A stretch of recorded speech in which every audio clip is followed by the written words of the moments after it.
Baker's dozen crown, is it real or fiction? 1240 Lonely Baker, flipping the script. Internet swears he's serving honey buns, pound cake and cream pies quick. Started small, one feather riding the wind. Now 5 fat chickens, legend thick again. Lonely Baker in the kitchen, master of the croissant. Internet turned his late night text into a whole damn concert. Other cats biting, stealing all the glazing sauce. Made his private moves, they main content, no loss. Riding YouTube streets, pulling views like a convoy. Calcium cannons out, free mammograms online, boy. Honey buns, bouncing pound cake, getting served just right. Cream pies, dripping sweet, that's what the comments say at night. Maybe it's true, maybe Bella's mom in the mix. Internet, paint him like a stud with every single drink. From one little feather to 5 whole chickens. Baker's dozen crown, is it real or fiction?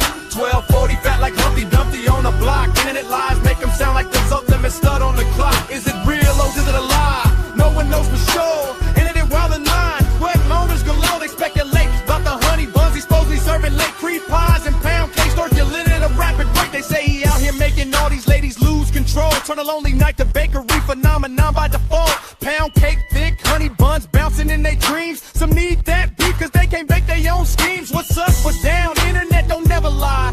Rumors multiply and boost them way up high. Original 1240 got that golden touch by default. All these wild stories made the baker a legend in his vault. From one little feather to 5 whole chickens. Baker's legend crown still winning, no permission. Hunt homes, pound cake, cream pies on their mind. Internet lies turn the baker to a legend in his prime. Is it real or is it a lie? Let him keep guessing, whole game confessing. Baker out here blessing. Is it real or is it a lie? Let him keep guessing, whole game confessing. Baker out here blessing.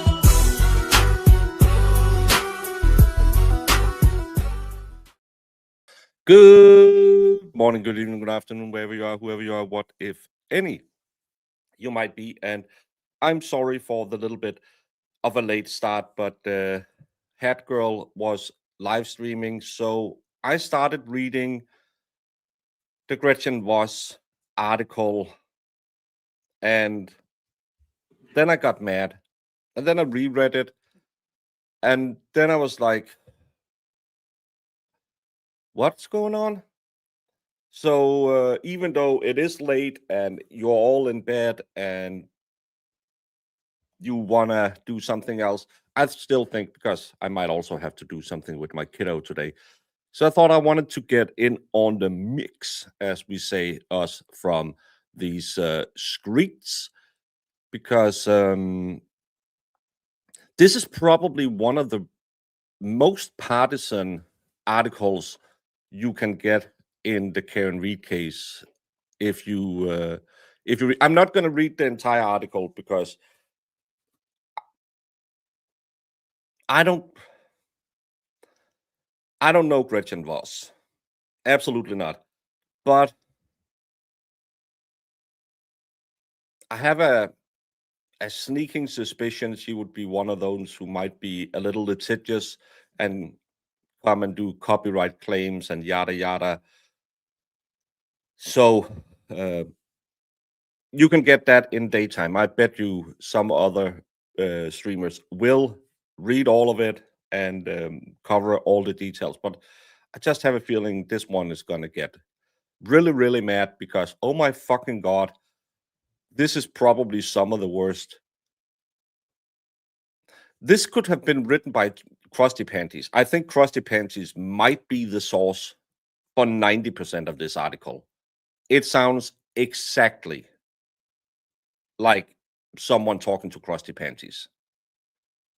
And for those of you who don't know, Gretchen Voss has interviewed Aiden. Aiden didn't give her what she wanted. According to himself, she was clearly fishing for a story. He didn't give it to her. There are rumors. I don't know anything about the validity of the rumors that Gretchen Voss did rooms with Krusty Panties. Again, I don't do drugs. I drink. When I'm with Valhalla, I'll smoke cigarettes. But other than that, because I'm a 27-year-old virgin, I don't do, and I've never done this room in my life. I don't know what it does to you. But I'll just say there are unconfirmed rumors. I think it's from Krusty's. I don't know where it's from. I think it was Krusty who talked about it. But again, it's an unconfirmed rumor, so I don't know nothing. I just know that reading this shit piece, it has less to do with reporting than what I do. And I am a super partisan hack because I don't hide my feelings. I will tell you that I believe that Aiden is innocent, that Karen is innocent. And of course, my reporting goes by that. What this article doesn't have is a disclaimer that this is written by someone who clearly has an agenda. This is not a news article. This is more of an opinion piece for any of you who hasn't read it.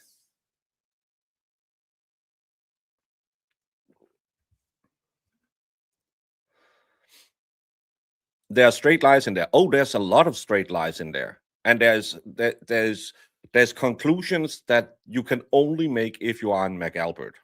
It has nothing to do with anything. One of the funny things, and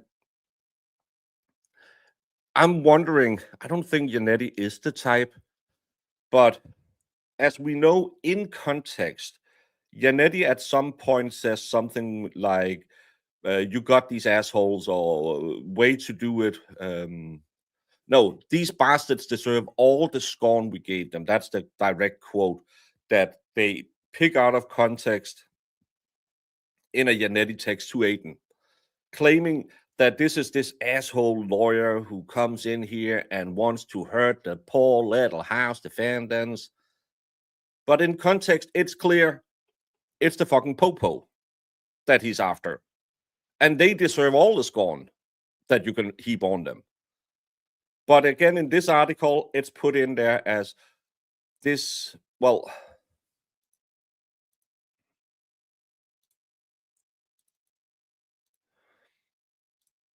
again, just the headline, inside the campaign that acquitted Karen Reed. She's not inside any of the campaign, nothing at all. This is hearsay, speculation, and taking what is out there and interpreted it the way that Krusty will do it. For 3 years, the witnesses in the Karen Reed murder trial was harassed at their jobs, their homes, their children's sports game. It wasn't random. It wasn't a movement of true believers. It was a coordinated campaign against them. And now they're fighting back. This is like Round Top Hill. The Southerners are running up the hill. The Yanks are standing. Fixed bayonets. This is the final stand. And they're going to do the bayonet charge because the Voss defendants has done nothing for 3 years. Oh, Lordy Lord, these poor victims. Can we please protect the Voss defendants? Jen McCabe said to a father of a 16-year-old, or was it directly to the 16-year-old, go put a dick in your mouth and stop talking. She yelled at someone at a baseball game that they were not welcome there. This poor victim of harassment has harassed other witnesses. Just that little part that Gretchen Voss doesn't come into any of this. They have used the police to harass people who have upheld their First Amendment rights to picket and protest the D&E pizza. The Canton 9, remember when they were arrested for standing on a sidewalk? I believe that's in your First Amendment. You are more than welcome to stand on a sidewalk, especially across the street. Has nothing to do with witness harassment. And this article treats Aiden's charges as God-given truth. That's not how the justice system works. That's why Karen Reed, no matter what all the idiots will tell you, is innocent. Well, she was proven not guilty, not innocent. Innocent until proven guilty. If she's not proven guilty, we fall back to, say it for the slow ones in class, Valhalla's here tonight.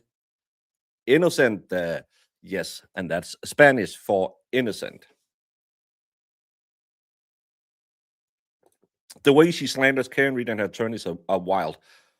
She makes so many allegations, and I would implore you all to go read it yourself. I will cut out snippets for fair use and criticism of the journalistic work.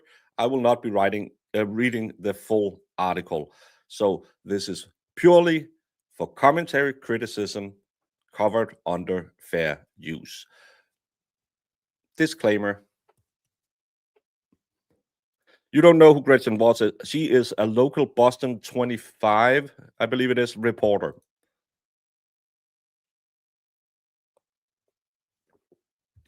Yeah, she's also the one who got a lot of access into Karen Reed, and then she made a hit piece after allegedly getting very close to Krusty.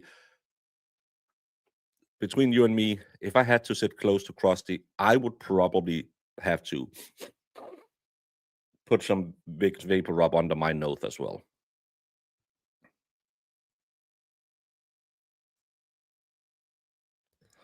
No, I'm just not big enough that they care. They did a real investigation into rubber doggies, unlike how they investigated the death of John O'Keefe. Yeah, all of that, she just glances over. She's not getting into how the police didn't do fuck shit all. But Aiden bad, remember that.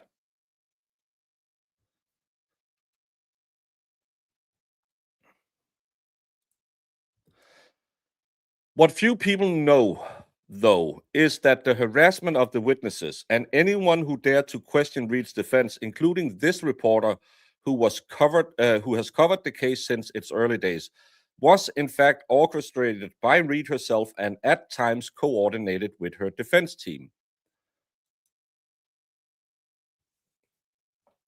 That's one of the cases that is ongoing, that Aiden and Karen colluded to harass people. It's one of the things that they couldn't get a grand jury to. No, have they rewrite? Well, they tried to get it in front of a grand jury at least. Now I'm beginning to wonder. They didn't want to bring charges on that one. That there was a conspiracy to harass witnesses. Why don't you say that? Why don't you say that the MSP tried to bring charges and they said, the grand jury said, no, fuck off. Wouldn't that be pertinent to the story that you wrote?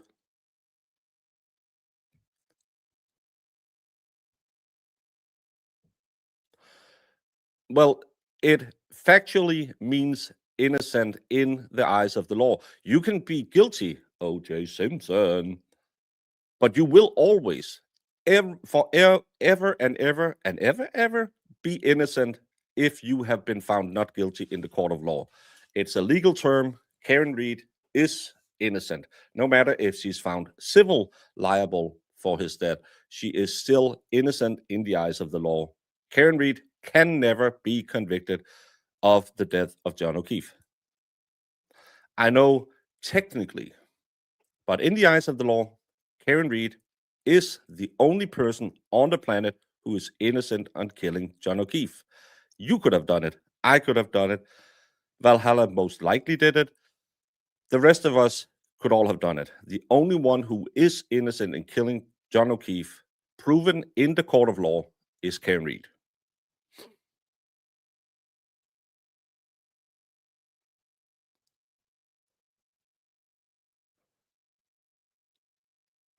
This is slander. She's trying to convict Karen and Aiden before the trial. This is just crusty panties on speed.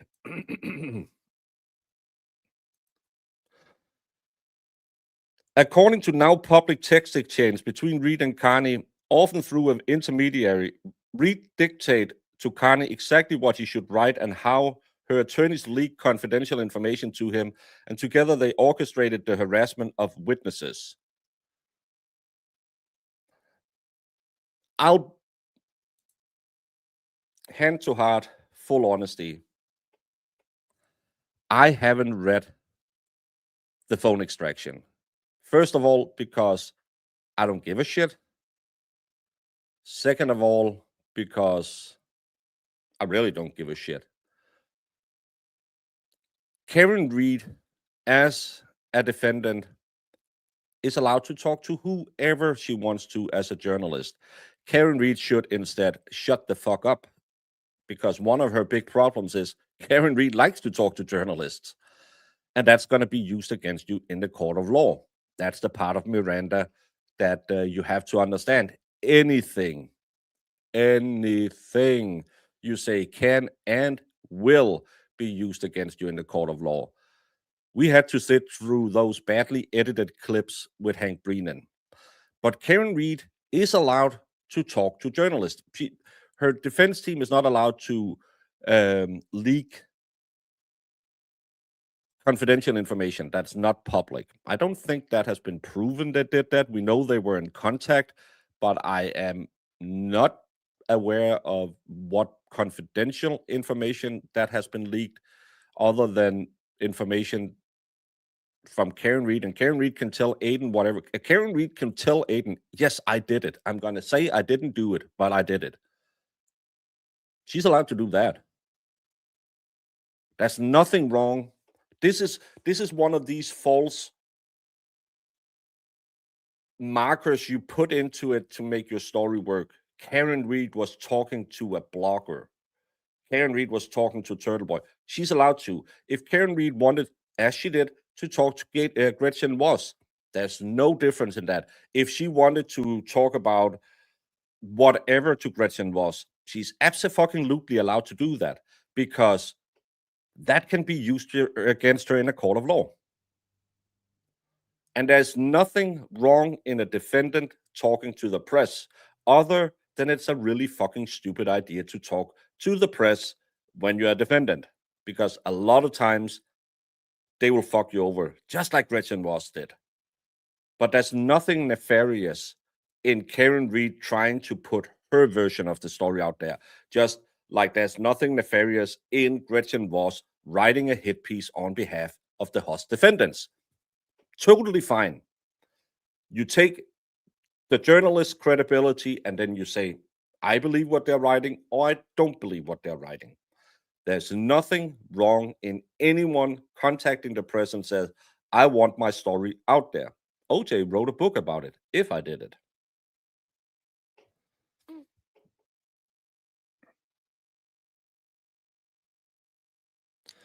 Gretchen Voss is a journalist. Do the rules not apply to her? Well, she just makes up the rules, and she has a long piece about how Aiden is not a journal. Aiden is court recognized as a journalist. Aiden is in court deemed to be a journalist because it has been tried if he had the access to cover trials because he is a journalist. I love Sue from Boston. Sue from Boston, especially because she inspired Money Making Mike, to get a new haircut. But she's the best journalist on the planet. If anyone wants to see why I hate mainstream media, go watch Sue from Boston.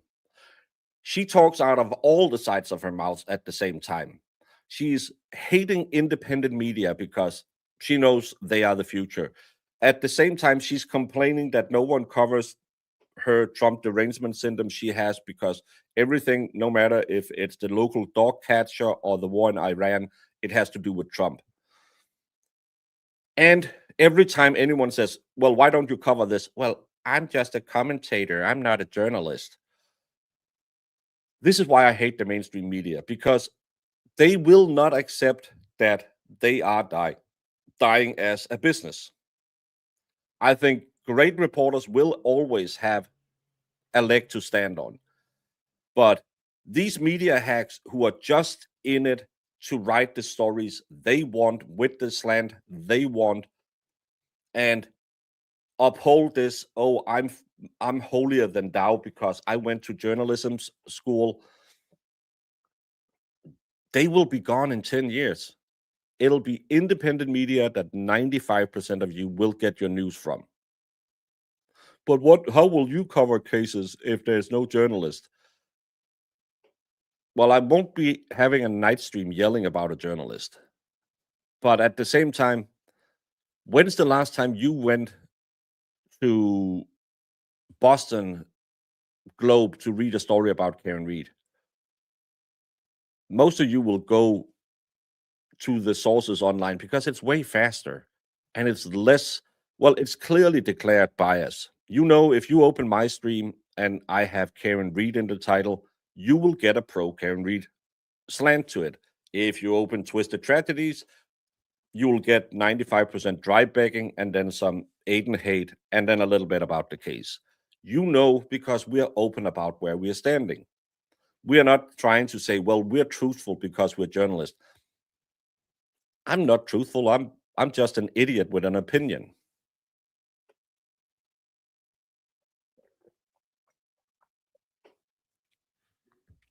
Mainstream folks are all making YouTube channels and podcasts. Yeah, because mainstream media is dying. No one is reading a newspaper. When my dad passed away, he paid for a year subscription, so I got the newspaper. And one day it shook, and I used to read the newspaper every day because I was in politics and I had to follow up on what's happened locally. And one day it dawned on me, I hadn't opened the newspaper. I just took it, put it on my dining table, and then I took it outside in the morning when I went to the gym and picked up the new one. And it dawned on me, I hadn't read it in a week because it was always just nothing. It was just a waste of money. And then they sent me a bill. I said, I'm not paying. I don't have a subscription. Well, your house has a subscription. Said, I'm pretty sure my house haven't signed anything. My dad signed something, and I'm pretty sure you can't get money from him now. So since then, I haven't bought any of them. Idiots with opinions are telling truth. You also have to have a lot of fact-checking abilities because fuck me, there's a lot of conspiracy theories out there. No matter what case it's about, there's always, well, have you thought about Sasquatch? What does that have to do with a bank robbery? Well, that's what Sasquatch wants to hide from you. Okay. There's a lot of weird people on the internet. Stay away from the internet. All the while, Reed's camp publicly denied any contact with Kearney. Of course. Even the line, did you think you could outsmart Karen Reed? That Kearney spat at McCabe as she shrank into herself at that lacrosse game had been dictated by Reed. So now Aiden needs Karen Reed to get the words. Do you think you could outsmart while Jen McCabe was sitting in the bleachers and crying because he called her a cop killer? All of this emotional bullshit has nothing to do with any of it. I know it's just to sell it to the wine moms, and this is why it's so important if you're local. You have to get out and show Adam Deitch support because all the little wine moms will be reading their Boston 25 or Boston Globe or whatever this newspaper is and think, oh my God, let's clutch the pearls. That's why Adam Deitch needs to be in the new DA, and you need to help him on the ground. You need to share it on the Twitter. You need to get the locals to know that that man is changed.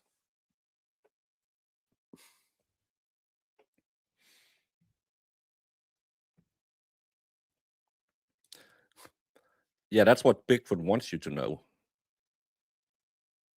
I'm just saying, I know. Jen McCabe is on video laughing. No, she was shrinking into herself because Jen McCabe, this mother of children, this saint of the holies, this normal soccer mom, she has never in her life heard anything said to her like that. Do you think you could outsmart Karen Reed? Except when she yelled at a 16-year-old girl to put a dick in her mouth.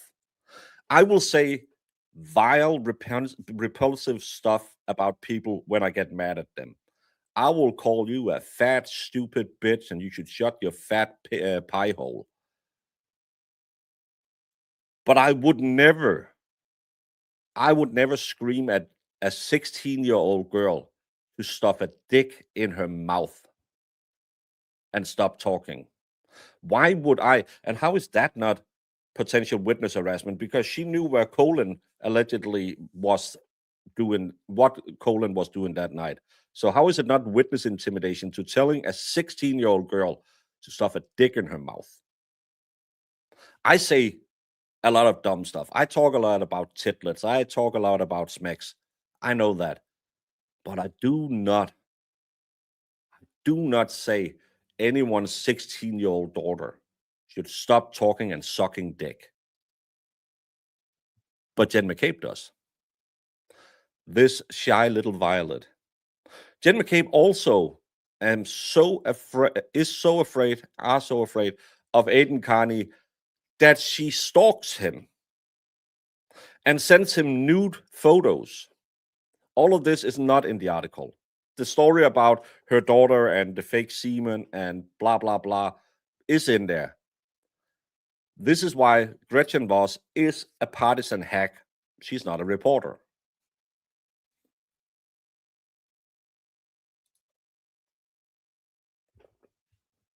Exactly. Most of our major newspapers aren't even in print anymore. They're gone online because the circulation have dropped so much. And I thank you for that. As a former paper boy, I approve of that. The thing is with that entire gang is none of them have self-control. No, I can never remember her name. The horse-faced one who jumped out and attacked Aidan on the street.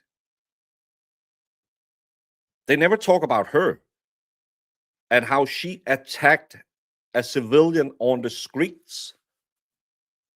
She has more street fights in her than Randall. That horse-faced Ozempic lady, she has an anger problem. I'm just saying. Jill Daniels, yes. Well, the horse face is strong in that family. Carney called himself an investigative reporter. He is. But his first blog was based entirely on court documents from the defense, including a motion and 92-page affidavit filed 5 days earlier. You know what?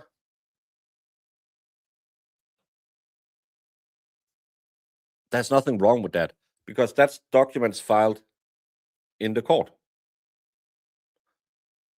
That's actually documents that these lawyers have signed under the pains of perjury are true.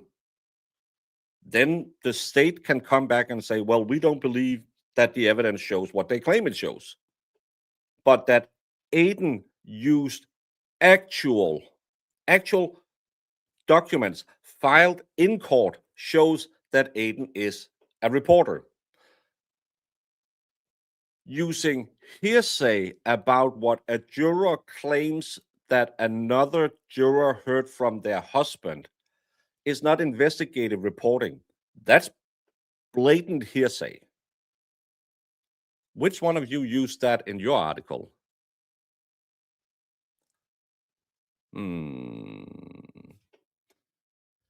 Gretchen.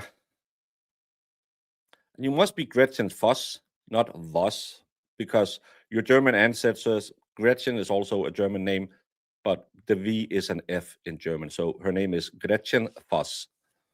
So, yeah.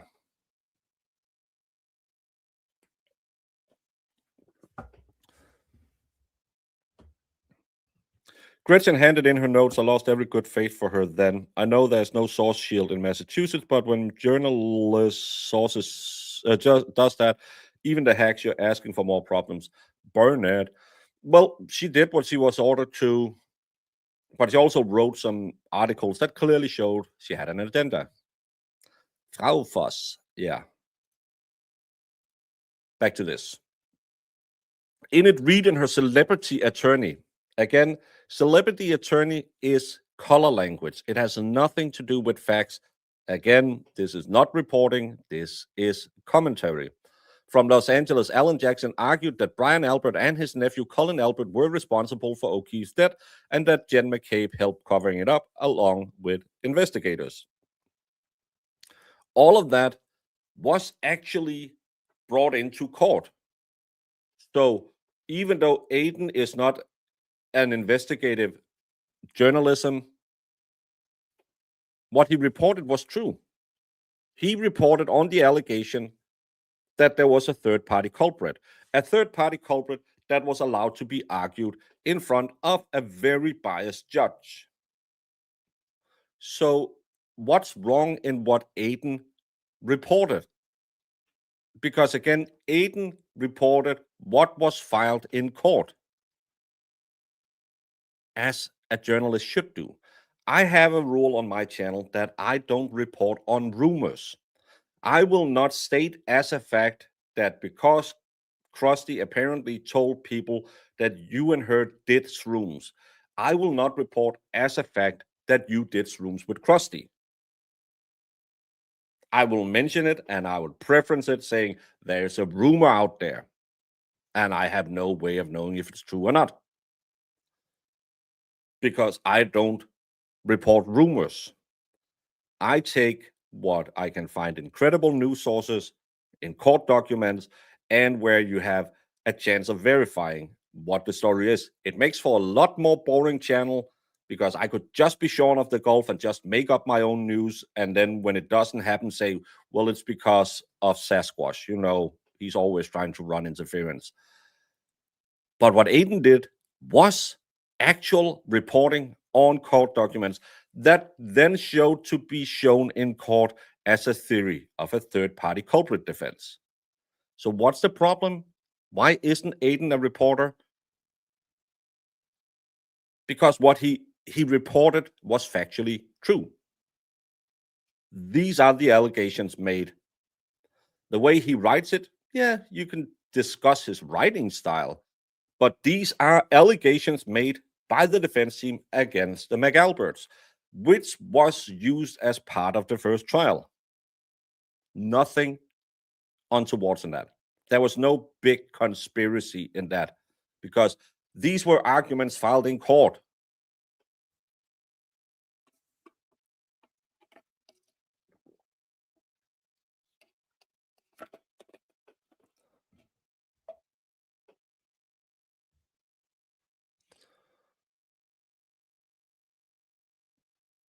But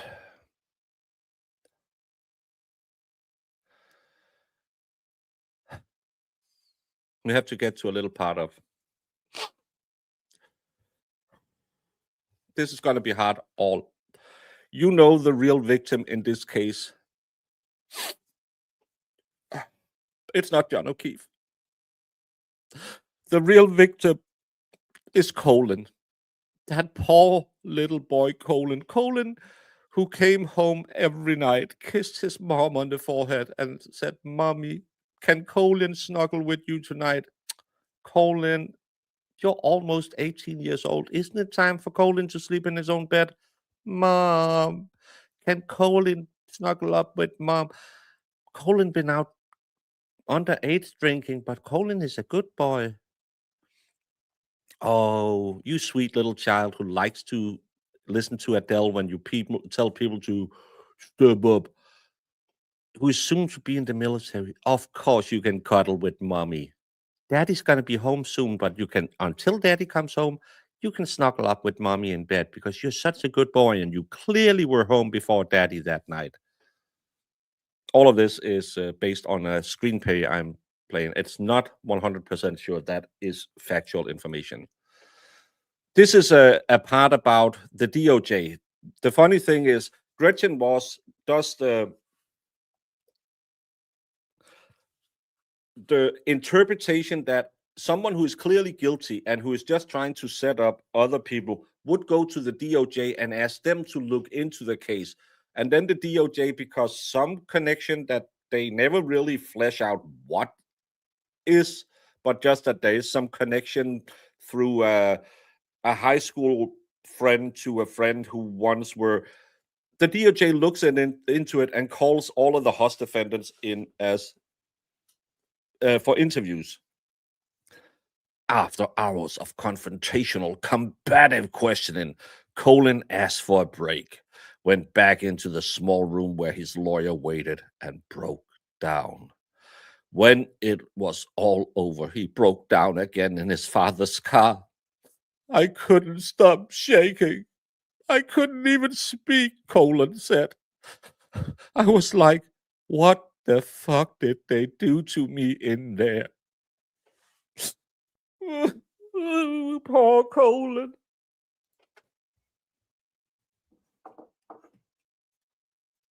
Colin, can you show on the doll where the evil, evil Department of Justice touched you? Was it in the no-no zone? Little Colin, little victim, poor little Colin boy. Tell me it was not in the no-no square. Tell me they just asked you questions about why don't your Live 360 or your sister's Live 360 show you at Fairview 34 that night? Why did your dad and mom lie about when they got home? Why is there so many different explanations about who, what, when you were at the house? Can you see how none of this makes sense? Why did you call someone when you claim you were at home and say, "Can you come pick me up?" Why doesn't any of it make sense? I hope they didn't ask any of those questions. But more than anything, I hope they didn't touch you in your no-nos because don't touch Colin in his no-no square. I love how Colin, this badass, I don't know, is it something wrong with all these guys in Massachusetts? Because yesterday we were watching desperate old geriatric farts sitting there talking about, yo, if someone, anyone, says anything to me, I'll fight them. I used to be a wrestler. Is it something in the water in Massachusetts? Then these 17-year-old punks and then the 55-year-old punks are all just talking tough. Colin, we know you are not a choir boy. We know that you were running with a lot of interesting people. We know that you were breaking the law. We know you are out drinking. We know you have a problem that you really like to front on people. That's a street for when you're like, yo, pull up. That's fronting. I used to be street. We know all of that because we've seen the videos of you. But poor little Colin in this court has been transformed into a 5. I bet you if I pulled in little baby Baker, who's not even 2 years old, he would be tougher in their eyes than poor little, almost 17-year-old Colin. This is the biggest lie in the entire Karen Reed case, is that poor little Colin is just a baby. I'm just a baby. Colin is a fucking idiot who runs around getting drunk with his parents' blessing, who is in videos drinking, I don't know if it's espresso martinis or what the hell it is he's drinking, while saying, with a chick under his arm. And I love Colin. First of all, no respectable 17-year-old will ever drink an espresso martini.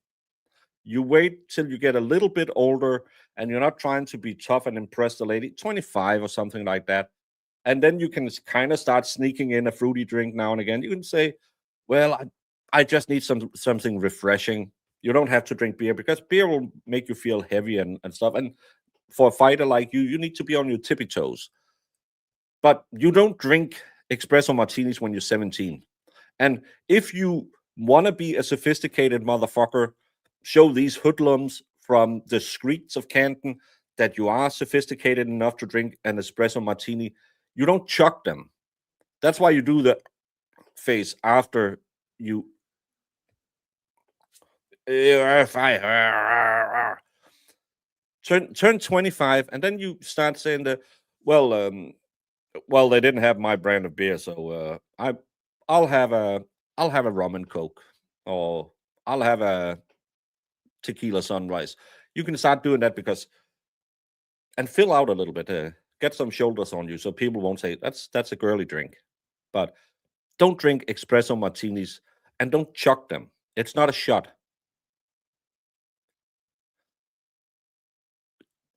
Your dad should be able to talk about how to drink. Well, no, he shouldn't because he's not that great at it either.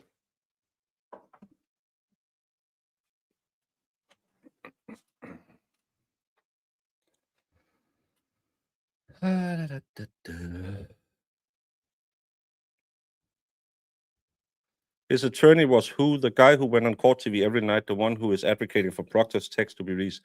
I don't know. I don't know.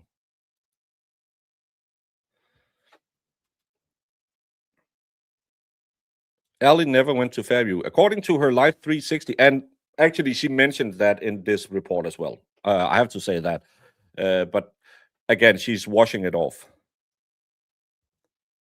Well water in Massachusetts. I think that's the best solution. But he wore light blue clothes in court. Yeah, it's the same thing when you have a female defendant. You always dress them as a young woman. The younger you can make them look, the better in the eyes of defense attorneys. Because, hey, this poor little thing couldn't done nothing, you know. She's just an innocent little Barbie doll. And that's the thing they did. Bang, bang. Threatening a whole hockey team. Well, who hasn't done that on a Friday night? Come on, Andrew. I know you were the type who would run in for homecoming and say, I'll fuck you all up. Give me an espresso martini. Bang, bang. It's them brainworms in the water. It's worse than the shit worms in the Taco Bell. It's just a baby. He is a moron, but he is a moron because he can be a moron. How many older he only has a sister, but how many older cousins does he have? As you know, I'm the third boy in a sibling flock of 4. When I was in school, I was a menace to society for the first 3 years because my older brother went to the same school. So if anyone got mad at me, my brother would be at the next recess and make sure that they stopped being mad at me and they would be crying instead.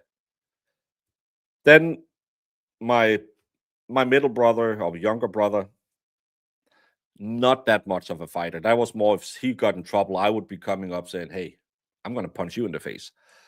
So I was an asshole because I had my brother there. And then later I had my neighbor who was also kind of an idiot. And that's the problem Colin has. Colin has always had someone. And and that's the funny thing.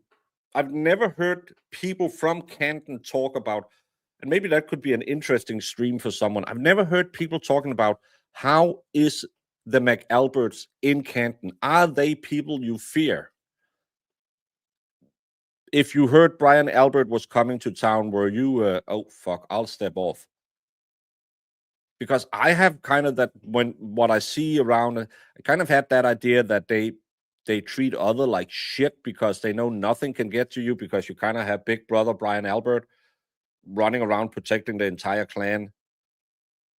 And that's why Colin and Caitlin, the passenger princess, they act the way they do. They might not be his kids, but everyone in that clan is protected because Big Bad Brian. I've never heard anyone, and maybe it's just how I see it, but that's kind of the feeling I get. Colin's mommy says, yep, honestly, yep. No, yeah. If you're all up, but not for a martini, real beverage, not a fruity lady drink. Should have a fruity lady drink. I like fruity lady drinks sometimes. Don't like tequila, though.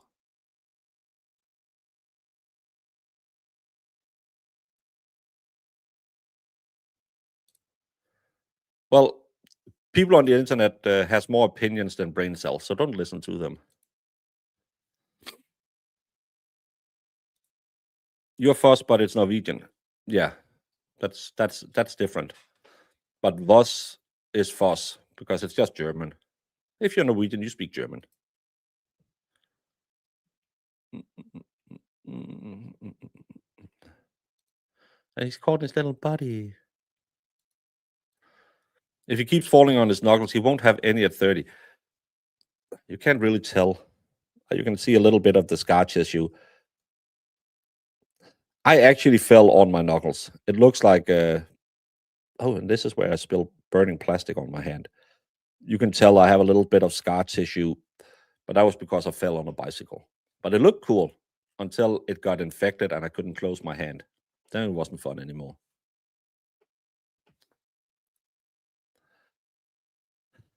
None of it changed what my reporting found, but it did make clear that anyone who asked hard questions about Reed's case could expect to be answered with the same machinery that was coming for the witnesses. The difference was mostly one of degree. The harassment and the news of the federal investigation that fueled it served the purpose in Reed's defense, casting doubt on the witnesses by making them appear to be the perpetrators of the crime and casting doubt on the state's investigation by suggesting they were the subject of a federal probe. Well, dear Gretchen, can I call you Gretchen? There was a federal probe. There were 3,600 pages where we only seen parts of it, turned over, acknowledged by both sides. So there was a federal probe. And what you and Krusty and the rest of the No-No Squad ever says is, why this is, I'm gonna give you pop quiz, motherfucker. Put 1 in chat if you are a killer who wants to get away with it and would never ask for the Department of Justice to look into your case. Put 2 in the chat if you are a killer who wants the DOJ to help the MSP look into your case. Or put 3 in the chat if it makes absolutely no sense that Karen Reed, if she really was this killer that they claim, would contact her very good friends that she didn't really know in the DOJ, because if she did it, they would help them find out she was guilty. What they did was prove Karen Reed didn't do it because John O'Keefe was not hit by a car. So maybe 3, I'm being railroaded by the local popo. Can you look into it? Why would anyone who was guilty, as you all claim she is, go to the DOJ and said, hey, can you give it another look? And why, if she is fucking guilty, is the DOJ on the side of Karen Reed? They never make those things go together. 69 for 69. That's from Rittenhouse, right?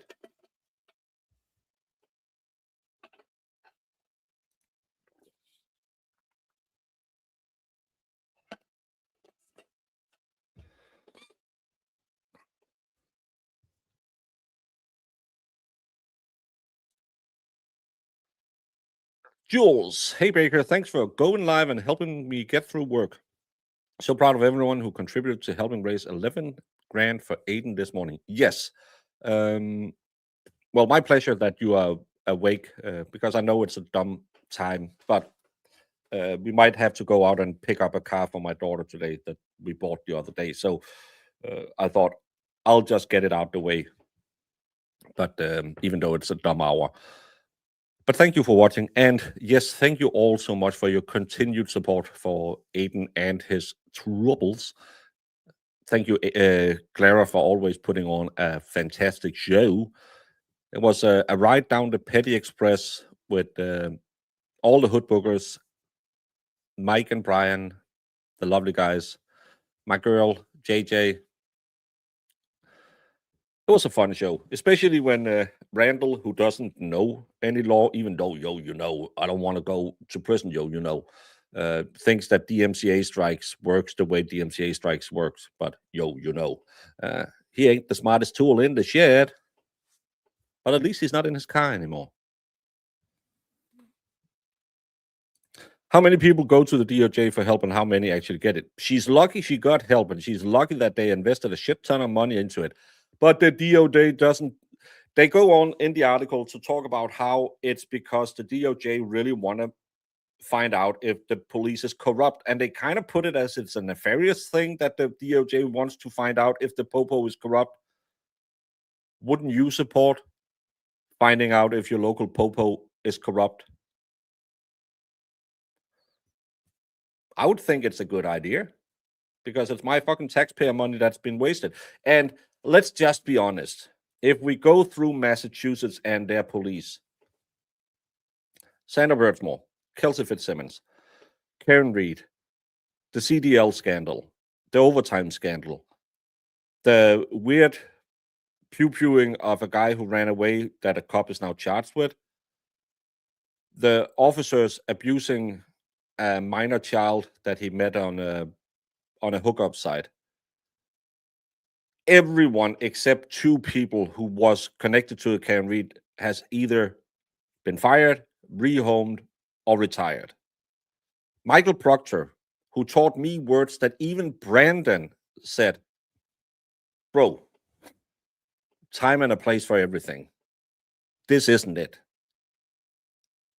Michael Morrissey, who did the unthinkable, went out and pre-screened his witnesses, said, the McAlberts did nothing wrong. That's unheard of. But why would you ever contact the DOJ to try and have them give it a second look? Because you're being fucking railroaded. And thank God that Karen Reed or Janetti or Jackson or whoever had the contact that they could look into it.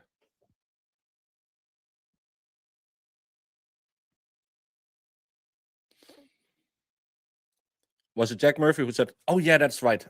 Brandon, you're cutting way back. This is like 7 years internet ago.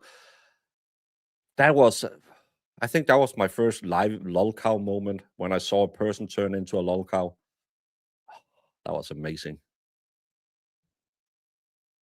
Adam Deitz was at Jen McCabe's house when she said she was Nicole. He knows exactly what happened with John O'Keefe. I don't think that anyone knows exactly what happened with John O'Keefe because then charges would have been brought. If she or her dad had that kind of pull, why would they go to the feds and say, hey, can you do an investigation that will suggest my innocence, but only in vague and partially secret terms? Yeah, exactly. Let's have 2 trials. Let's waste a couple of $1 million on 2 trials because, hey, Judge Levy, you can just do something. Brian Albert is despised by the Boston Police Department. I have not heard that.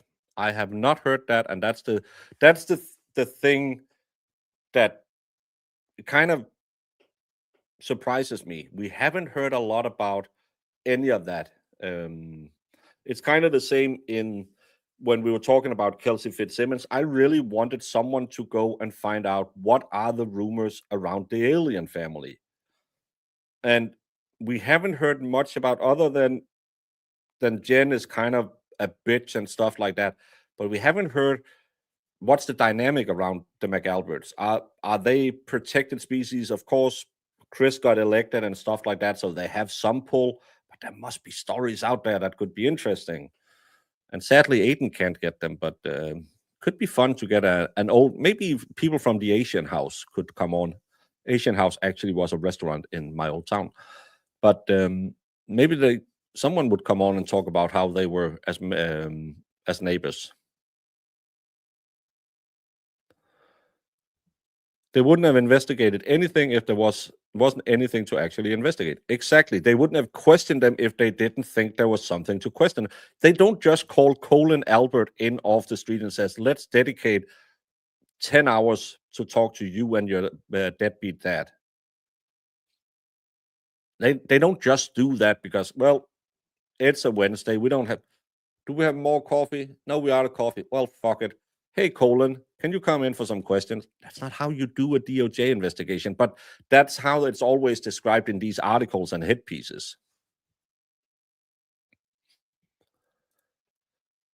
I lost 20 minutes of my life reading that crap Voss calls an article. He just rehashes what we already know with maybe 3 new points. I, I think that there should be a list saying information given by Jen McCabe and Krusty Panties, because it's such a, it's just Krusty Panties all over again. But one of the things I really loved, the inside this journalist, because she's not like Aiden. Aiden isn't a real journalism. Come on now. This is a real journalism. The juror also recounted what another juror had described. His wife had told him. So this isn't hearsay. This is hearsay to hearsay. A juror told her what another juror had told his wife had told him. So it's not the juror who told it, it was the juror's wife. His wife had told him that Carney was assigning nicknames to each of the jurors. Aiden,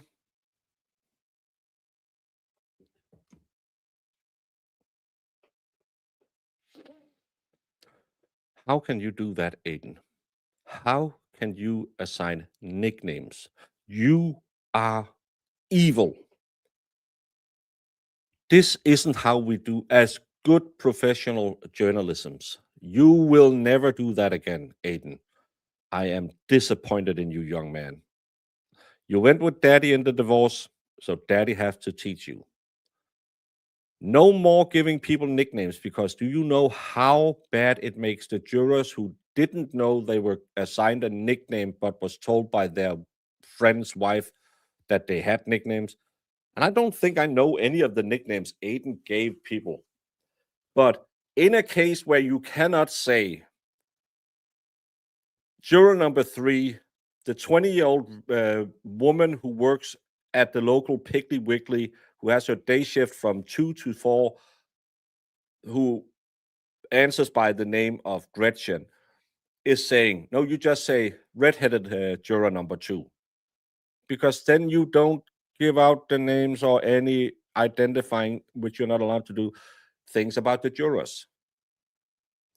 Do you know how many nicknames people get? I'm the broken boner, if you don't know. Not my favorite nickname, but I'm the broken boner. I'm known all over the internet as the broken boner. I make nicknames for 20, 30, 50, probably 75% of all of you, because I can't remember all your stupid names.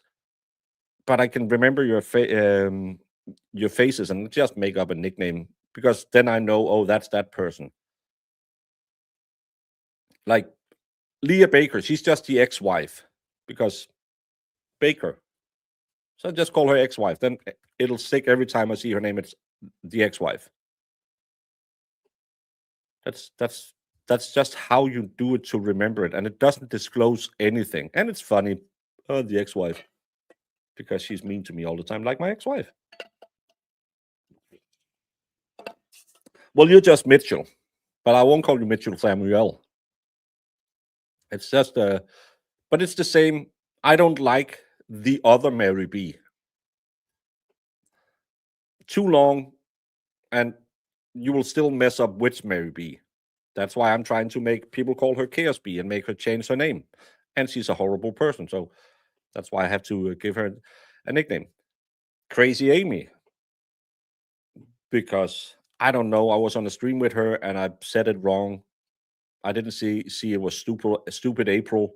So she's just Crazy Amy. So I call her Amy every time people talk about her. All the people I stream with have nicknames. Mo isn't called Mo. Jamester isn't Jamester. Valhalla, fun fact, his real name is Balthazar. No one knows this. The expert, you've seen him, not the expert of a lot of things. Turtle Boy, his name is really Aiden. The Glarer, that's not his real name. Money Making Mike, it's not his real name. It's Cryford. We all have nicknames. So, oh, Aiden made up nicknames. Yeah, so he hid your identity. He didn't give out, because if Aiden wanted to influence the jury, what Aiden would have been writing was juror number one, who is a person of color, roughly 40 years old, who looks like the guy who works at Jiffy's auto shop. Because then you could go to Jiffy's auto shop and say, hey, are you juror number one? So saying curly hair lady or plaid guy is actually a way to hide people's identity.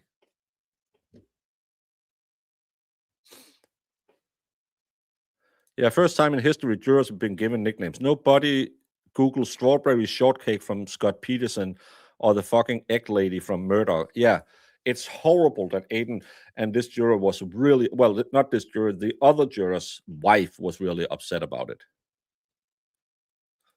Some of the neighbors I don't know have nicknames. I decided two are resident evil villains. They have backstories too. I hope I don't meet the mob dentist and learn his real boring job.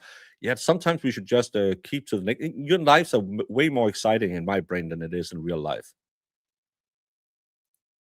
That's how we always. I've never used my first name, so that's why it's so funny when every time these. Oh, I'm going to dox you. Hey, mess. What? I don't respond to that. My kids don't call me mess. Yeah, don't tell anyone that, because Valhalla doesn't like that his name is out there. It's his government name, and every year when he has to go train with the CIA, he has to go back and be Balthazar and can't be Valhalla. So please don't mention it. If you ever meet him, don't say, hey, Balthazar. Well, the car crew, they have their nicknames as well. Randall, JJ, my favorite lady, Kevy Kev, the Modern Buddha, Jay Brill, Master of the Universe.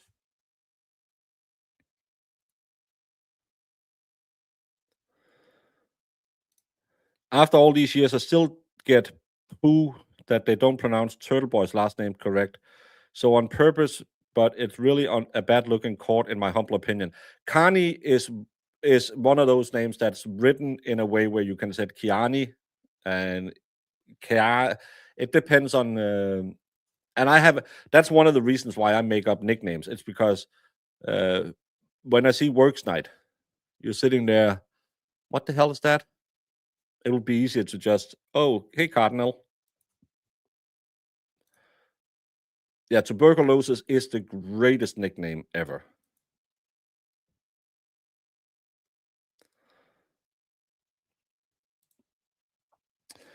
Just knowing that was really uncomfortable and not cool, the anonymous juror said.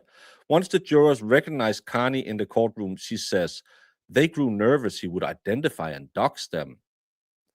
How many of the jurors from the first trial has talked? Did any of the jurors from the first trial? I know, was it four of them wrote the court and said, we found her not guilty?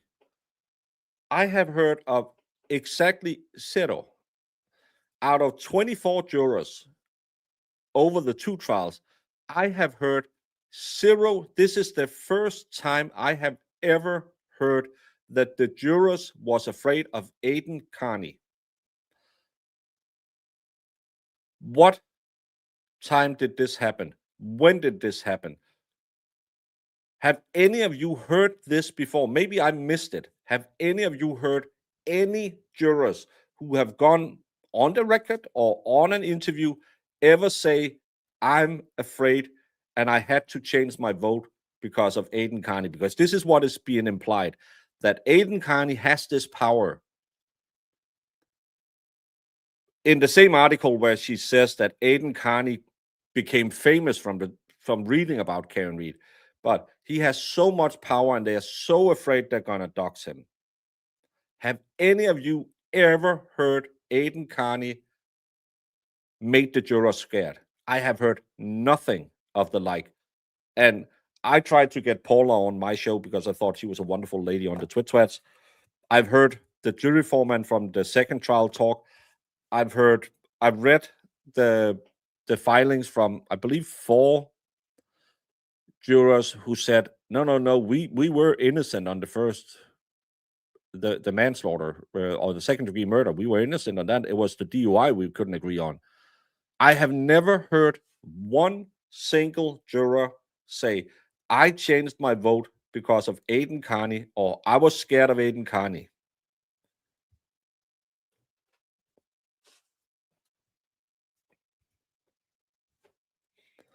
They talked to Aiden and he never said their real name ever. No.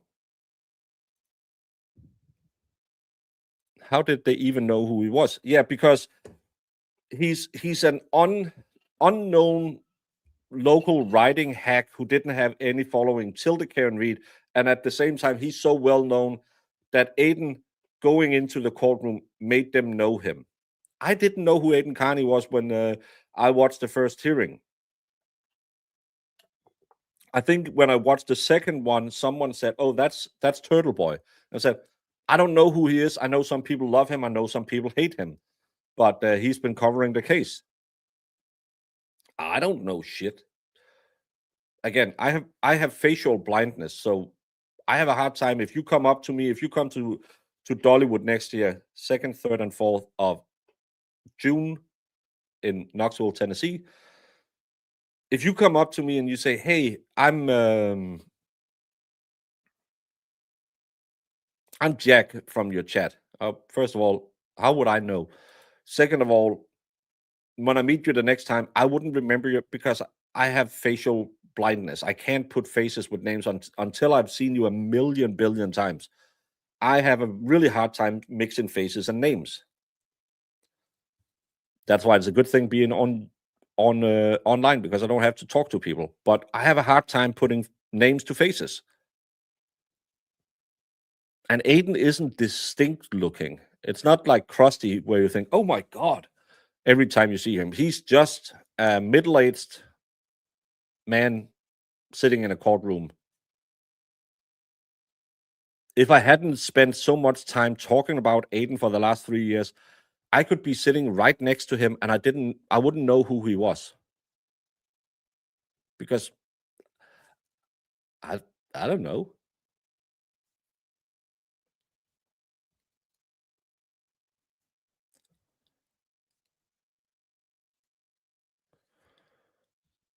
Delicious.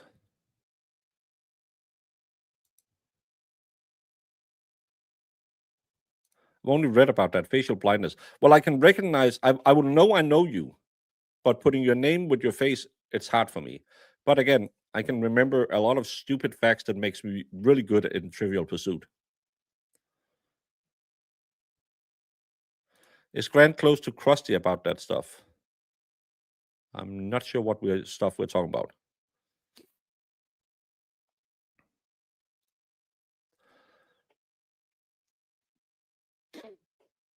He had done so to a juror in a previous case in the same court. What juror have Aiden doxed in a previous case in the same court? We felt intimidated, she said, adding that about halfway through the trial, the jurors asked court officers to ask the judge to remove Carney from the courtroom. He was not removed.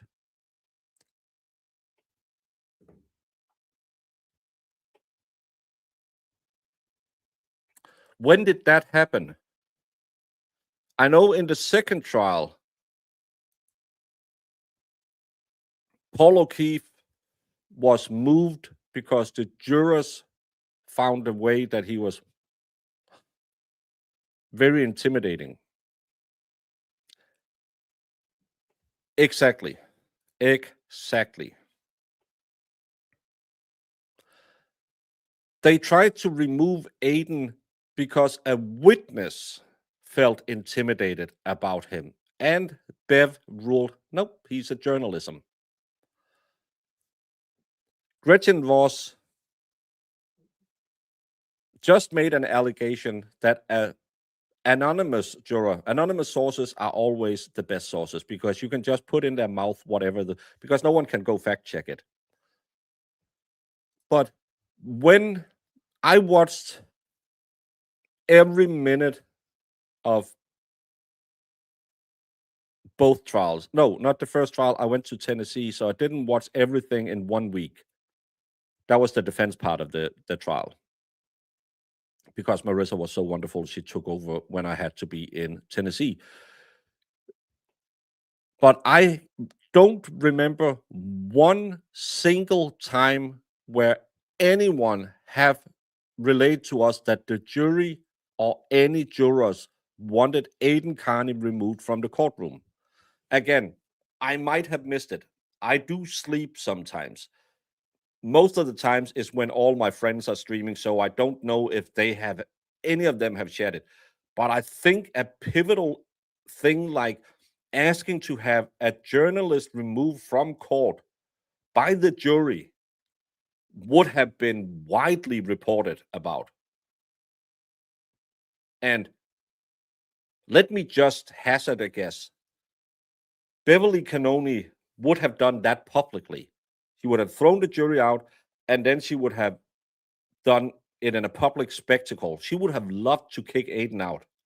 If they could come in and say the jury is intimidated by Aiden Carney, Bev would have had a full-on party if she had the reason to kick Turtle out of the courtroom. Exactly, Debbie Joe. That's exactly why. Voss is a liar, liar pants on fire. I don't have I don't know. I bet the jury was afraid Turtle Boy was going to have give them salmonella. Yeah, don't kiss turtles. Apparently, they have a lot of salmonella. This must have been after the trial because they were trying to have Aiden removed by making him a witness in the second trial, and he pled the fifth. No. Oh, sorry. This is the next one. This is a juror from the first trial. Once the juror recognized Carney in the courtroom, she says they grew nervous he would identify and dox them. He had done so to a juror in a previous case in the same court. We felt intimidated, adding that about halfway through the trial. So this wasn't after the trial. This wasn't during the second trial. This is from the first trial. There was no arguments to have anyone removed as far as I remember. Paul O'Keefe was asked in the second trial to move down because of the way he was dead staring Karen Reed. And that was the jury, as far as I know, that asked to have him moved because they felt bad about the way he was looking. I've never, ever heard Aiden Carney intimidated any jurors. This is just more bullshit.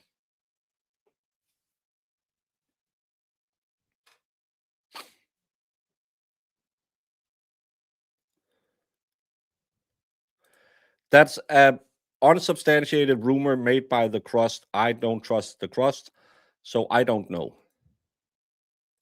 Can it be defamation? No, because what's defamatory about the statement? What harm does it do to Aiden? Defamation has to be something that'll harm your reputation, that'll damage your business. For instance, calling me a PDF file is defamation per se, because it's a very, very serious allegation that no matter that I am a limited public figure will supersede that. But saying Aiden Carney is intimidating to a juror, well, it'll actually strengthen his reputation in some ways, that he's a tough guy, he's a badass.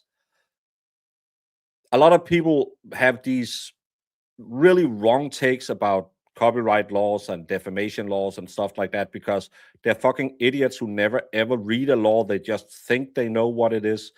Defamation is way harder to prove because there has to be actual damage. And just saying someone is intimidating is not defamation because you can feel intimidated. Claiming someone did something or is a PDF file is defamation. No matter, unless you can prove that this person is a PDF file, you will lose 99% out of all cases where you make those claims. That's why it's really dumb to have videos up of you claiming someone is a PDF file.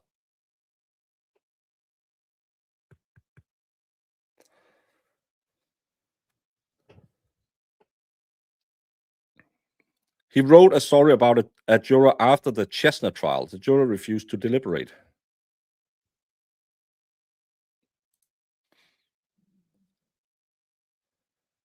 That he doxed the juror, it's not defamation. Again, Aiden is a limited public figure. The rules for defamation is higher to get. That's the same problem that the Voss defendants will run into when they are claimed that Karen Reed and Aiden is defaming them. They made themselves limited public figures by going on television. That's actually going to work against them. With, especially in Massachusetts, has pretty good anti-slap laws. So defamation isn't just, well, you said something wrong about me. You also have to say, well, in what context? Because I can say that Jen McCabe is a horse-faced woman.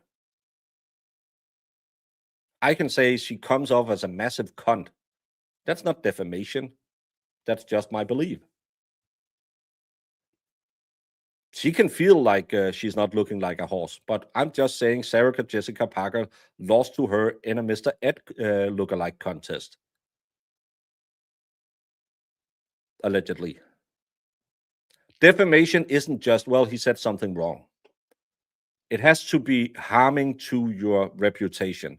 And Aiden will not be able to prove actual harm has come to him from someone saying this. He will lose no income based on this article. Aiden will get more famous from this article. That's why it'll be a waste of the $50,000 to $100,000 a defamation case costs. Again, never ever believe people on the internet who think they know anything about the law.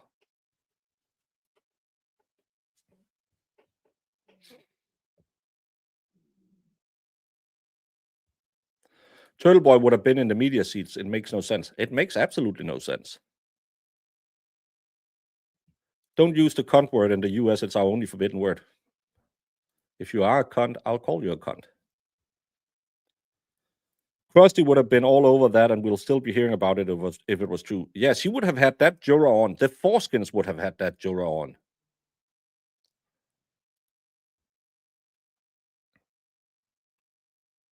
And again, other than the jury foreman and what's her name? I just said it. Now I forgot her name again. The Brazilian juror. Other than those two, we don't know any names from anyone on the jury. If Aiden was out to hurt people, if Aiden was a vindictive asshole who would go out and do something, why don't we know any of the other jurors other than the ones who chose to speak up? Paula, of course. Paula. Here I am again, sign of a good week to come. Well, mildly pretty, I'm always happy to see you, even if you're just mildly pretty. That's about it. And thank you for a baby's time of membership. Hey, Common Sense and all of her raiders. I'm sorry I had to go live because you were yakking like always, and it was getting late, so I went live even though you were live. I know we're not allowed to do that, and we now have public beef. Me and Lauren will do combating streams later today. I will be talking about her fake veneers. She will be talking about my unsuccessful weight loss journey. Thank you, Jules, for becoming a member, Ember. And for the CSI crew, we are talking about the Gretchen Voss article. We're not reading it because I have an inclination that she might be a little litigious about it. But we are in the spirit of fair use, commenting snippets and quotes from it. Well, I always go live around 11:30. So, but actually, I'm wearing a hat just to mock Hat Girl. That's how bad our beef has gotten now.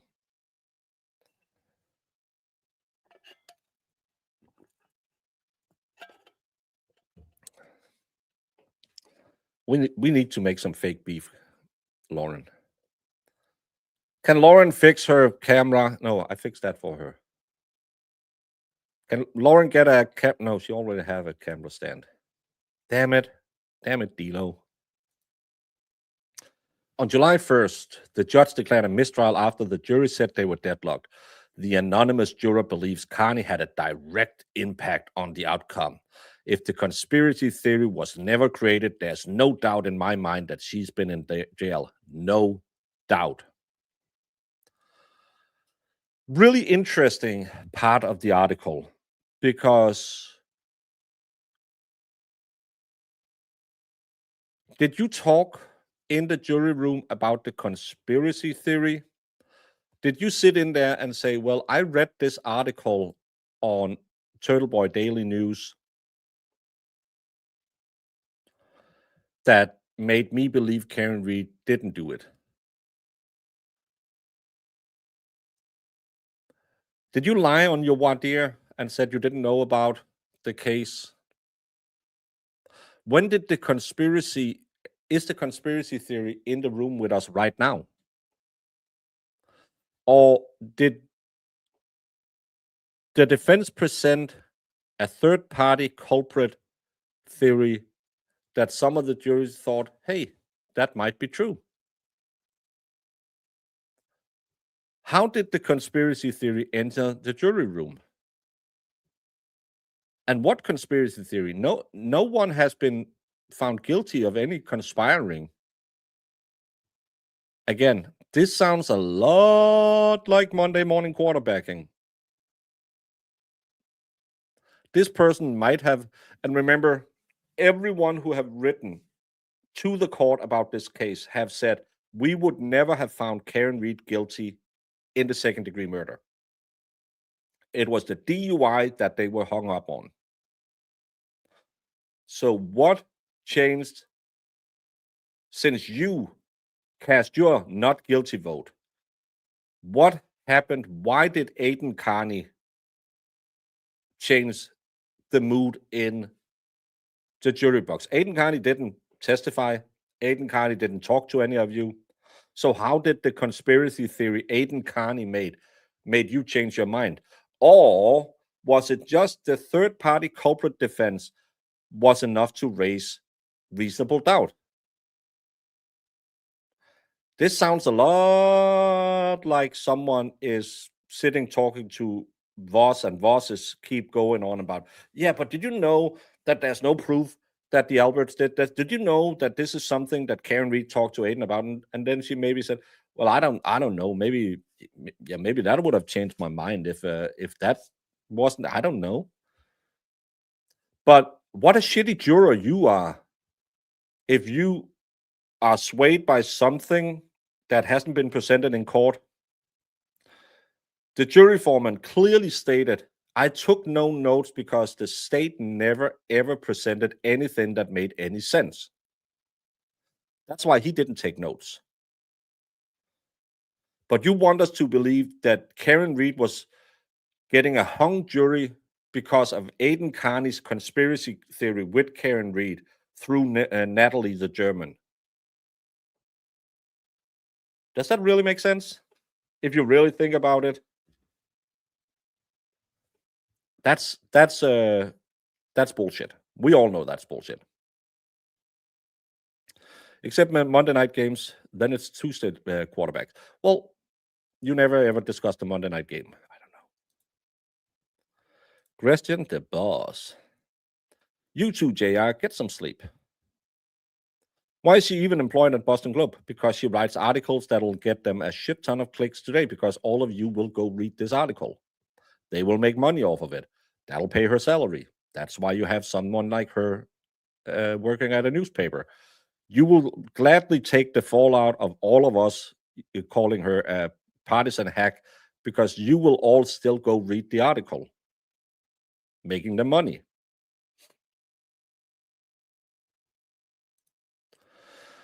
The day the jury was brought back into the courtroom to ask a question amid their deliberations, two jurors appeared to look directly at Carney, who was sitting in the media section, and smile. I was in the courtroom that day and saw it. After they delivered their verdict later that day, as they filed out, one of them appeared to look straight at Carney and smile broadly. After the case was over, the jury foreman, who later said he didn't take a single note after the first witness testified, called the witnesses suspect in a post-trial interview, even though the defense was prohibited from mentioning the theory in their involvement in the crime during the trial.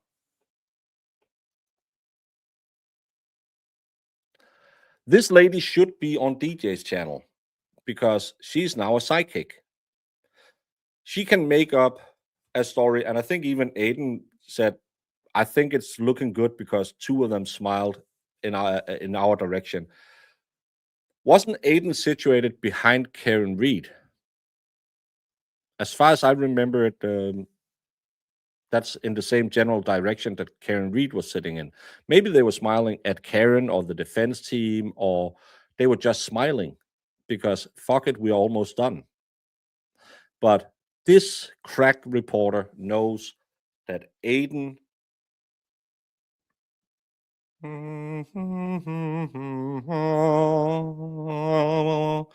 was in the minds of the jurors. What she's doing right now is bringing up the crusty panties. It's a tainted jury. I said it when all of you said, well, trial 1 had a tainted jury. I said no. Trial 2, when Krusty and them said trial 2 had a tainted jury, I said no. Because to place your people on a jury is really fucking hard. And most times, when you think that there is a plan, it's just someone who sees it the same way as you do because the evidence presented, or see it's the opposite way of how you do it because of the evidence presented. I believe there was 1,100 people in the first trial in the jury pool and more in the second. I might get the numbers wrong. So to plant witnesses with all the, because remember, both the defense and the prosecution can kick people off for no reason whatsoever. To plant people on a jury, you would have to have so many plants in the jury pool because you don't know if we're even getting through 60 of the 1,100 people. So you have to make sure that in every batch that they take, that you have 1, 2, 3 people in the room that'll vote your way and who won't be swayed by arguments, who will only vote your way. That's why tainting a jury pool is almost impossible. I didn't believe it was a pro-prosecution jury the first time and a pro-Karen Reed the second time because the odds are just not there.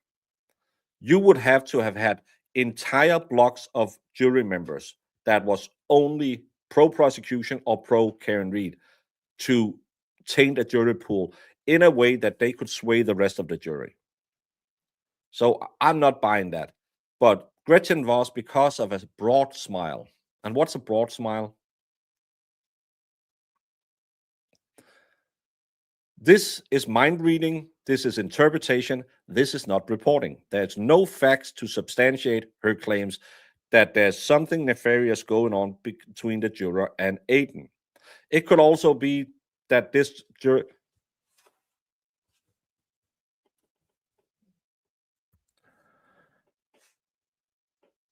For the younger audience, put your earmuffs on. Some of you ladies are kind of randy for daddy. Some of you gets a little moist whenever Aiden says something or does a stream. Some of you DM him pictures of your body parts. Some of you actually want him to come over and not only check that your fridge is stable, but that your bed is working. Some of you ladies are a little horny after the turtle. Could it be that one of these jurors looked at him and said, hey, I like the cut of that man's jibe, whatever it is. Could it be that it was just happy people Could it be that it was just smiling at Gretchen Voss, who was sitting near Aiden Carney? Could there be a million different reasons why some of these people were smiling? Yeah. Is it really, really not journalism to imply that they only did it because Aiden had a conspiracy going with them?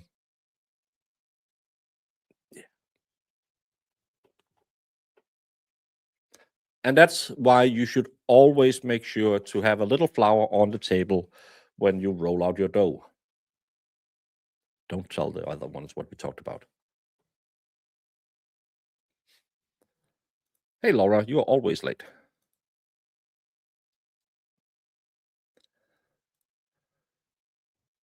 A few weeks after our interview, Deitz declined an invitation to appear on a show called The Forensic Room, hosted by a supporter of the witnesses and the O'Keefe family. Instead, Reed and her father, Bill, attended the grand opening of Deitz's new Quincy campaign headquarters.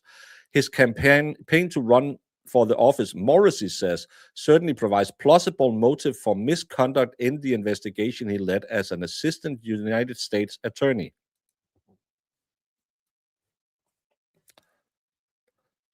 Michael Morrissey, you went on and did a hostage video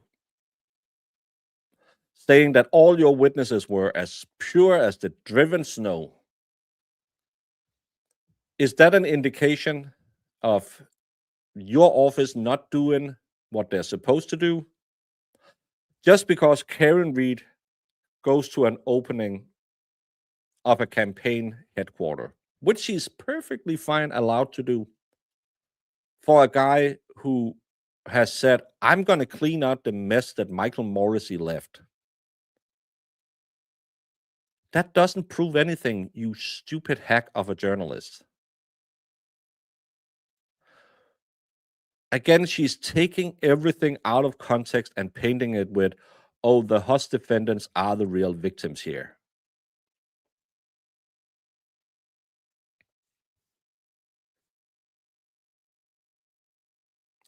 Yeah, voting citizens supporting a candidate they believe in. The horror. The horror. All of that article to take potshots at Deitz. What a hack. Well, it's to try and sway the public opinion against Deitz, Aiden, and Karen for the upcoming trials. This must stop. Exactly. What do I mean? I don't mean anything nefarious. I just said you're always late because you always come in the end of the shows. I don't know. You're gonna watch it anyway. It's not nefarious. It's not meant like, why are you here now? It's calmly. It was just a joke. So, are you trying to taint the jury pool against Aiden? Are you conspiring with Krusty Panties? Are you doing nefarious deals with the Voss defendants? Because why haven't you written a report about the interviews we just saw? I'm gonna watch those videos again because deepest they changed their stories a lot in that as well.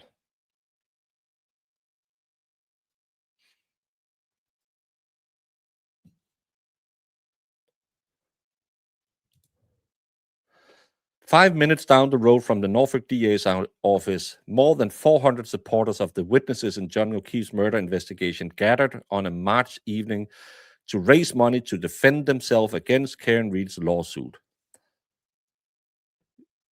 Defend whom? The 400 supporters or the O'Keefe witnesses? Because it reads like it's the people who met up there, all 400. Long tables flanking the ballroom were loaded with merch for sale. Absolutely fucking not. There was like 6 shirts on a table. I saw the pictures. There was a silent auction that they didn't register as a fundraiser, so probably illegal, featuring donated Red Sox tickets and Loon Mountain getaways. Designer upholstered throw pillows, oh my God, starting at a value of more than $600, had been donated by Natalie Vivek, the former Reed Kearney intermediary who flew in from California to support her show that night. Natalie the German, who turned against Karen Reed because she didn't get the fame she wanted from it. Inside the crowd, which has grown too large for the dozen of round tables draped in white cloth, there was a very strict sign-up for that meeting. You had to be vetted by the Cruster herself to be allowed to come to that party. I saw the video that the plant had taken there. First of all, it didn't sound like there was 400 people in that ballroom. If there was, they didn't really clap a lot. Second of all, how can it be too big for the tables when you have a guest list? Then you wouldn't have set up the round tables. Why would you put out tables for 60 people if you knew 400 was coming? It wasn't an open arrangement. It was only by admission. No, is this the old one? No, the March evening. Oh, this must, no, sorry, this wasn't the crusty one. This is the first one, the one where 15 people was in a picture with no. Is she missing them up? Because the other one was on Juneteenth, so that's not March. When the hell? It said on a March evening. What? They had one in Juneteenth. That was the big one. And then they had the anonymous one, the one where 1 million billion people arrived, where Peg O'Keefe is standing right next to Miss Proctor, soon to be of another last name, with Big Red. Which one of those were?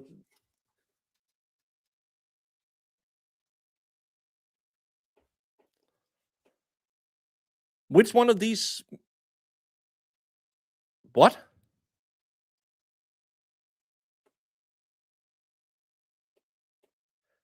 The March one, no, wasn't the Peg O'Keefe in February? Help me out here. We agree because we all remember that they put it on Juneteenth to remember Michael Proctor's love of the Black community, allegedly. There was not 400 people with the round tables in that room. Fuck me, there wasn't 400 people there. And they didn't have mountains of merchandise. They had 6 T-shirts. That was the one Krusty was the MC at. That's the one loophole went into, where you could hear 5 people clapping. But there was the other one. The other one that no one knew was going on until pictures were leaked, where there's like 15 people, where Brian Jr. is standing there, Big Red is standing there, Frau Proctor. Maybe I should use German names because her husband is really fond of the Austrian painter. Proctor is there. Ginny Jams couldn't even get her lazy ass there. Tuesday wasn't there. Was that in March? Because that timeline doesn't make sense if you want to. Yeah, that was, but I thought that was in February. I know they have had 2 meetups. They had the one where you had to be vetted intensely by Krusty. That's the one there's a video from. The other one, no one knew about. No one. And that's the one where Big Red, because I saw that picture and I said, who the hell is that? Because Big Red's face without the filters on is about this big. She still has her giraffe neck, but her face is this big. And Proctor is standing next to Peg O'Keefe, who is flipping the bird at the camera. And that's the one where they claimed there was about 85 billion people in the room, but they just didn't want to go on camera. Tuesday is still in her driveway trying to turn on the car. Yeah, the secret party. I don't think the O'Keefe family went to the last one. No, that's the thing. There was the Juneteenth one. That's the one where they had the raffle. That's the one where Krusty was the MC. That's the one where Brian Albert made a speech. Because I didn't notice this on the first read through I did on this. Because then she goes on to talk about inside the crowd, which has grown too large for the dozen round tables draped in white cloths, rose for a standing ovation for Peg O'Keefe, who was there with her son Paul to support the witnesses. So again, it must have been the first one, where there's no confirmation of anyone being there other than the 15 people in the picture. Brian Albert, too, was met with thunderous applause as he took to the microphone. This three-pronged attack was executed with military precision. It consisted of vicious and unscrupulous defense team, an army of social media lunatics, and a highly unusual and unprecedented federal investigation, all coalescing, in my opinion, for the common goal of influencing the outcome of the case. Yes, of course it's to influence the outcome of the case, you idiot. Of course, the defense team will do whatever they can within the law. The army of social media lunatics. Yeah, because we saw injustice being done. And a highly unusual and unprecedented federal investigation. Yeah, because they saw something was rotten in the state of Denmark. That's not uncommon, you freaking fat idiot. The system, he said, failed them at every turn. They allowed us to be lambs to the slaughter. It's the worst thing I've ever experienced, and that's saying a lot because I've seen a lot. I've seen the worst humanity has to offer. And still you pussy, cries about being pushed a little on the witness stand. I bet you that Brian Albert has done worse to people he's interrogated than what's done to him. But still, this pathetic man-child who was doing the rhino dance with Brian Higgins is claiming this is the worst that happened to humanity.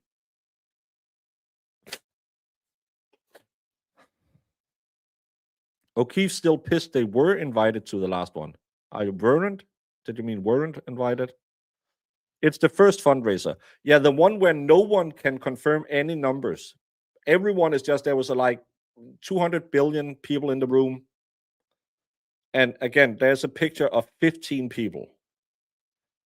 All of a sudden, there's Natalie the German is there. There's throw pillows. There's Red Sox tick. Because we have pictures for the second one, so we can confirm there was no fucking 400 people in that room. Because you can hear it in the applause. I've been in a room where there's 50 people. I've been in rooms. I have played in music venues when I was in the Navy where we had more than 20,000 people watching us. You can tell the difference in an audience. Those 400 people is just a made-up number to try and say, well, Aiden sold out the Wilbur. We got the same amount of people. I know some people were talking about that venue for the secret gathering. It doesn't hold that many people.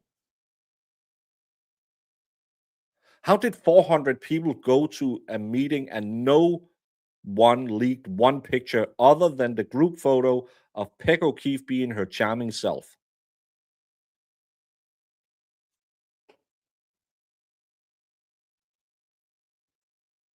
I believe it was in February, but it could have been March.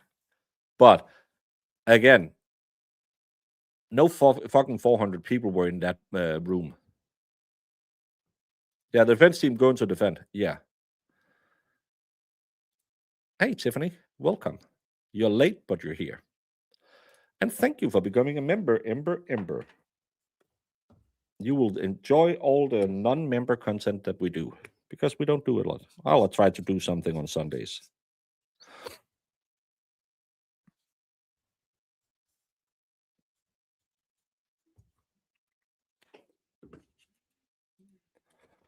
There is literally no way they had a secret party attended by 400 people in this myopic town where everyone knows when Bella's mom pulls out her driveway. It's total BS. I still want to know who Bella's mom is. The first fundraiser was at a hotel. Yeah, but in a room where they didn't have that much room.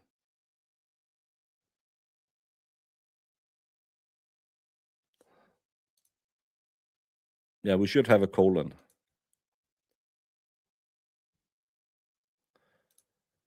The witnesses have stayed mostly quiet through the investigation, both trials and years of harassment. At the fundraiser that night, McCabe stood before the crowd of 400 and spoke. We trusted the process. We trusted the system. We believed if we told the truth and endured, that it would be enough, she said. We were quiet when quiet was right. This time, we are not whispering.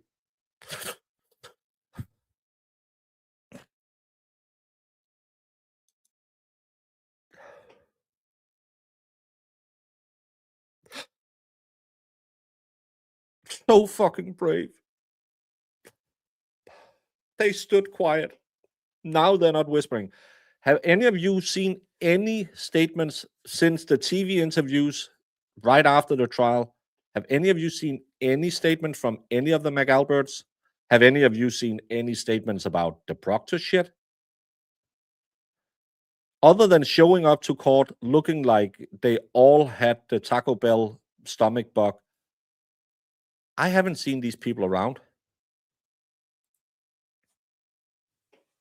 They have stayed just as quiet as they did before. They have those 4 talented hacks doing the forensic room. Other than that, have you heard any of them? Well, Chris Albert was on the Forskins show and talked about nothing other than, I believe in the First Amendment, but people shouldn't say things. I've heard more of Karen Reed than I've heard of the McAlberts. So you lied to the 400 people just like you lied to the FBI?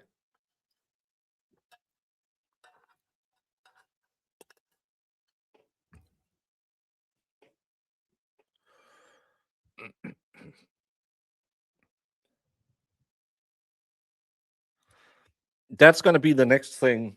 We're going to dox Bella's mom because it was a small hotel. No, I heard unconfirmed rumors, but there was 248 billion people at that meetup. Everyone screaming, Jen McCabe, you do not look like Sarah Jessica Parker went on Ozempic. That's what I've heard. Unconfirmed, crusty panties, but still unconfirmed. Mostly quiet. Yeah. You went on how many TV shows? Bring KP up. You know she's watching. I don't think Krusty is watching my show. She's masturbating to Aiden's latest show. If only Jen even knew how to whisper. Exactly. Even their asses can't stay quiet. They keep making calls. And the funny thing about their asses is they also pick up the phone. My ass has never picked up the phone. I don't know how it does it. I don't have the ass mobility to do that, is all I can say. But who knows? Maybe it is a thing.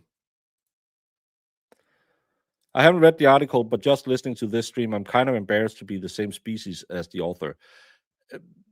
As always, this is my interpretation. I am highly biased. I think Gretchen Voss. I didn't know her before. I didn't see any of her reporting earlier. I've known of her. The getting access to Karen Reed, the rumors of her getting too cozy with Krusty, but I don't know her. Never read any of it. This comes off as clearly just a partisan hit piece in the veins of everything we read from Krusty. This is like watching a Twisted Tragedy show without the backing. It's a lot of it is just the same fucking rumors they put out there.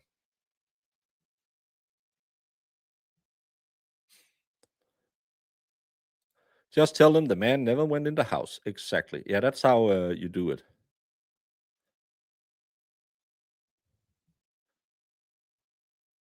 Are we still on board for Claire Danes as Karen Reed? I think that was a good mix. That's not a mental image anyone needs. Oh, sorry. I'll ruin your sleep. What was it Runkle said to talented bots of Canton? Yeah, their bots can do stuff mine can't. And I sell mine for $5. I'd actually love watch read an interview with Bella's mom. Imagine her life now. If she did nothing that has been hot, then did nothing than being hot. Then I guess she's probably the hottest lady in all of Canton.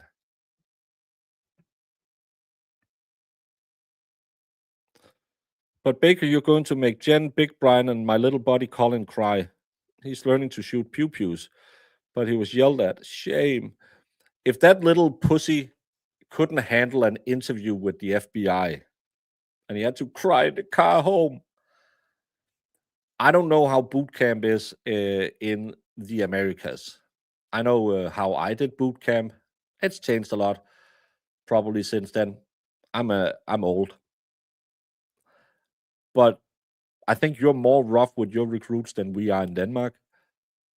And I still had to run in my combat boots. They're not really built for running. You will get shin splints a shit ton with those on. I still had to do way too many push-ups. I still had to do way too many stupid things where you're just thinking, why? And I had to be yelled at. We had one guy in the way we are put in. You are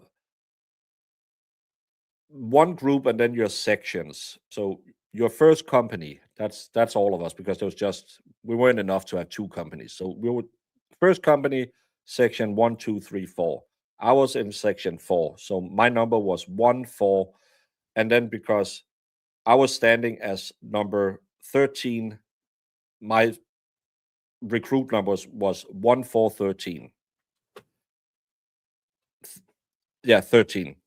14, who stood behind me, had this thing at every time we had to go out and get ready and line up in front of the barracks, he always had to get something, had to go to the bathroom, had to do something. And they always said, okay, 2 minutes, you have to be out there. And he was the guy who would then, I'll just take a shit. What's going to happen? And all of us would have to go down in get ready position, where you're just doing the plank to get ready to do push-ups. And when he, like 30 seconds later, or a minute, when you've been in plank, I was stronger back then you would just start doing push-ups until that fucker came out. That lasted a week, and then we learned him always to be the first one out there, because that's how you enforce don't do stupid behavior in the military, is make the rest of us suffer enough that we will make sure to give you the lesson that your mom and dad didn't give you. It wasn't a blanket party because we didn't use any soap, but we did throw him in the bathroom and made sure that the cold water was on, and he remembered to always be on time. He actually ended up being an officer. I feel sorry for him. But he was the fucker who would always made us do. We were the company who did the most push-ups because we were a little rowdy. Conspired wit can easily be replaced with joint forces wit. Yeah, and again, telling Aiden, oh, we're going to bring this motion, we're going to focus on this. There's nothing nefarious in that. Again, Aiden fact-checked what he got, and he found it to be credible. He didn't just go out and write stuff out of the blue. It was stuff that was filed with court later. But shouldn't Gretchen disclose herself is highly biased towards these witnesses, since she's friends with them and has hung out together with many of them, on top of her belief that Karen Reed is guilty? No, because she is just writing an article. How many in Denmark? It's 80. I think in the last check they did at the journalism schools, it was 87% would vote for the two furthest left parties in Denmark.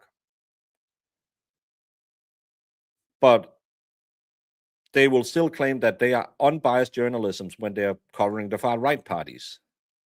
Because, oh, we learn to look beyond our biases in journalism. This is the same when Sue calls herself a commentator to get away from, hey, you're just a left wing biased journalisms. No, I'm a commentator. So it's my opinion. It's not my journalism. So there's different standards. You don't have to disclose all of that. There's no reason. I can't even remember if she does it during the article, but this could just have been a Substack over on Krusty Panties. The writing is the same level of connecting dots that doesn't line up and just making a conspiracy out of nothing. So it's just bullshit. My little body might cry. Big Brian was treated like a suspect. He was shaking. It was so awful. Shame on the FBI. Yeah. Do you think he ever took a phone book to someone? I have no way of ever believing that because he's the best cop ever. But it kind of comes off like a guy who would whack someone with a phone book. Basic training in the southern United States is brutal with the heat and humidity. Also, you have to deal with the worst assholes that like to boss you around. Colin is fucked. When I went in to get my UN training, that's when you have to go from, because you get into some new weapon systems and stuff like that when you deploy out. There was and I didn't know shit. I came from the Navy. We weren't really big on, I did like 2 weeks of weapon training in the Navy and stuff like that. We didn't really do much. And I wasn't told, they sent my, hey, you got to be here to my old address, not my, I was living in Copenhagen at the time, and they sent it to my my old address in my old town. So I hadn't gotten this is before electronic mails. So I hadn't gotten why the fuck are you not here? So they called my parents to ask if they knew where the hell I was, because I was actually draft dodging by not showing up. And they're like, well, I don't think he knows. And so I was a little bit late for the first day. Always make a great impression by being 2 hours late. The military loves that. So I came over there and I was just walking in and everyone was standing at parade. And they said, yeah, go get your shit. Go get your. I was like, okay. So I had to go down and get everything. Someone took me down and get this, get that, and then get dressed, put your uniform on. And I was looking at all of this camouflage shit. We wore a blue shirt and some blue work pants in the Navy, and then a pair of flat shoes. That was Navy, unless we were on field exercises, but that was like 2 weeks out of my 9 months. We did anything in a green uniform. So I was standing there and I said, okay, what do I put on? Well, you put on you have your function uniform and you have your battle uniform. And the difference is something about how I still don't know, how the pockets are sewed onto the legs. It's the same pair of pants. The pockets are just sewed on differently. They look exactly the same. They feel the same. It's shitty clothes, the worst in the world. So I was standing there and said, I don't, what shirt do you put on? I doing the t-shirts, I doing shirts, so they called in the sergeant and he came in and I could hear him down, what the fuck, bro. And then he came in and he looked at me and he was this big red-headed motherfucker. And he looked at me and he said, oh, Baker. I said, hey, Mark. And he was like, yeah, the rest of you leave the room. And he was really nice to me. And yeah, you have to see this and that. Him and a couple of his guys had tried to jump me and my buddy in town, and we beat the shit out of him like a month before that. So he was really nice to me because he knew I could beat the shit out of him. So sometimes it's good to be a hoodlum. I'm so curious what Mr. Deitz was actually referring to in an interview when he explained that he liked to sit with Paul O'Keefe and give him the real facts about his brother's death. She brings that up a lot, that, well, Adam Deitz really didn't want to meet with Paul O'Keefe anyway, even though he said it. He hasn't replied to the O'Keefe family. Well, he probably can't do it in the middle of an election campaign, especially where the O'Keefes are supporting the other side. But yeah, I would love to. I don't know if you can FOIA those 3,600 pages that the FBI turned over to both sides in the trial. I think there could be some interesting stuff in there. Maybe something that wouldn't be good for Karen Reed as well, but still could be interesting.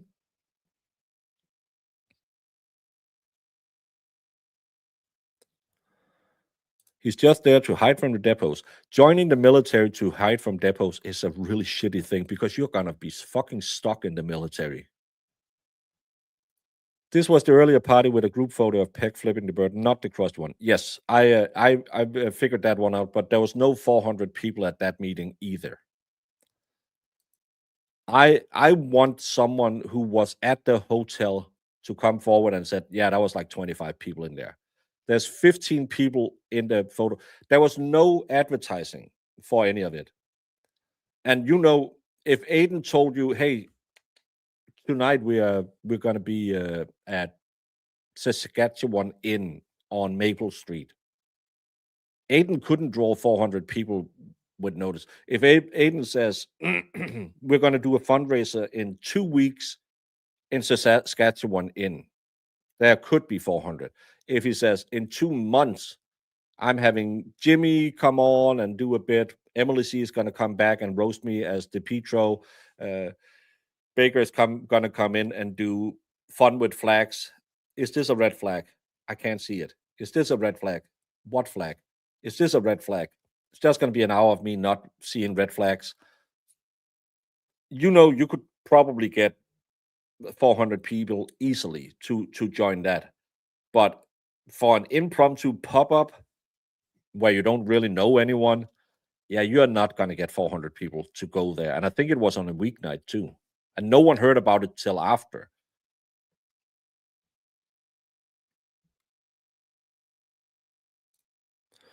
John Kumo tonight said Colon has been, I don't know what that is. Isn't that a reporter?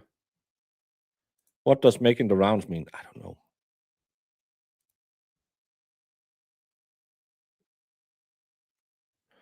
Yes, again, before we end, it's been 2 hours. My 1 hour presentation has lasted 2 hours. I'm blaming common sense. Our new beef that started tonight, I'm now blaming common sense for everything. Normally, I would blame the ex-wife, but now I'm blaming common sense. Yeah, again, thank you all so much for supporting Aiden as much as you do. And they had a really fun stream today going through the Hood Booker radio show. And I love that these guys are so fucking desperate. Mike, do you know that AirTag that you claim someone put on you to try and follow you? You can just turn it over to the police because Apple works with the police. If you find an AirTag that's not yours, the police can just go in and contact Apple and say, hey, we found this. Who owns this? And they will. It's evidence in a criminal case because putting a tracker on you is not legal. So instead of showing it on streams and saying, hey, someone put an AirTag on me, do the right thing. Go to the Popo and they will find out whose AirTag it is. Instead of implying that it might be Aiden, why the hell would Aiden care where you are? I love these people think that they are so fucking important. You are a dog walker who can't get anyone to watch your shows where you're talking. It's only when you're playing court videos anyone comes to your channel. And now you want to imply that someone put an AirTag on you. I don't even think Jen McCabe knows who the fuck you are. And you're in bed with the crusty panties now. Why the hell would anyone put an AirTag on you? You're not that important. If someone put an AirTag on me, I would just go to the police and say, hey, I found this. Can you figure out who the hell put that on my car? Because Apple actually have an obligation to give these information to the Popo. But maybe the story wouldn't be as cool if you did it. I don't know. Hey, Eddies.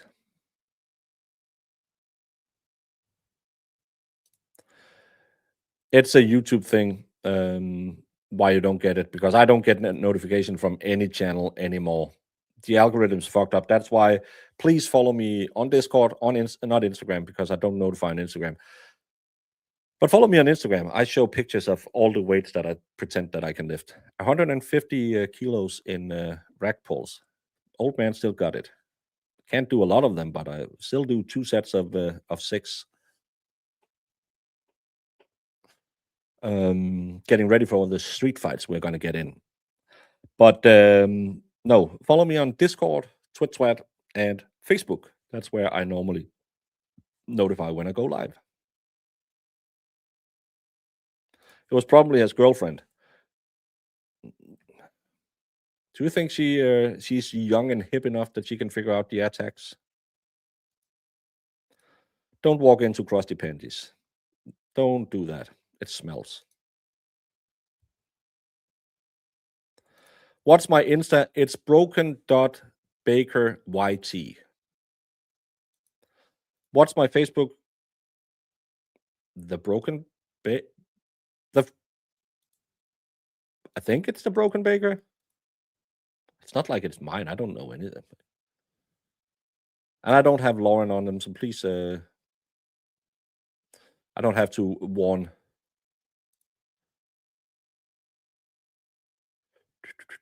It's just called Broken Baker. The Broken Baker. No. Broken Baker, yeah. Broken Baker is what I'm called on Facebook. And I don't have Lauren on that one, so you don't have to be afraid with all the butt plug pictures going to Lauren. Don't send butt plug pictures. It was just a joke because poor Lauren had to have Aiden warn people saying, please don't send her butt plug pictures on Insta. I'm not the one reading the DMs. I read all my own DMs and I don't reply to most of them. YouTube have done that for quite a while. They only send out notification to a certain number of your subs. Oh. What kind of boomers still use Facebook? I know we can't be as cool as you. Lefty just changed his tune on MySpace. I am on Twitch, you moron.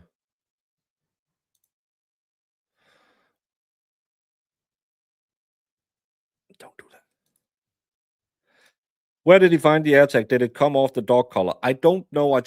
Someone sent me a Money Making Mike blocked me on Twitch when he got mad at me for not wanting to fight him over Dwan Perkins being a splitter candidate. You're not even from Norfolk County. Neither are you, Money Making Mike, you big pillock. But someone sent me a picture and said, see, someone is trying to tag or follow Mike. And I was like, I don't think so. Why the hell would anyone do that? Maybe I have a real phone, so I don't know. But if you have an Apple, I've seen people who have Apple phones because this happened one year. The second year we were in Dollywood, Shizzy came in and said, oh, is some of you having an active AirTag? Because it'll ping on your phone that you have an AirTag. It's not super secret agent, man. You got 2 years with the baker. You are the best. You're the best. And we got a new South African yesterday. I like my South African crew. But thank you for 2 years. That's a long time. You were talking to someone else in chat, genius. Well, at least you called me genius.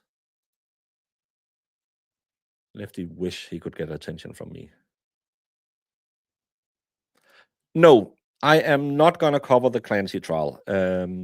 I think it's too complex of a trial for me to cover in my usual style. I like to put a lot of humor in there. I like to make a little fun. I like to make up nicknames, which is highly illegal, apparently, in Massachusetts. And I think it's an open and shut case. She did it. She's guilty of doing it. But at the same time, it's going to be a very, very emotional case about why did she do it? Because you have her postpartum, you have her cocktail of medicine that could have strengthened her thoughts, bad thoughts. At the same time, you have her clearly masking playing normal, so her husband would leave that day.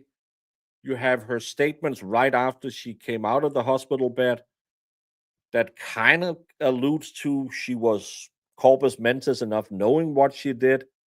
So I think it's going to be a very hard case to juggle.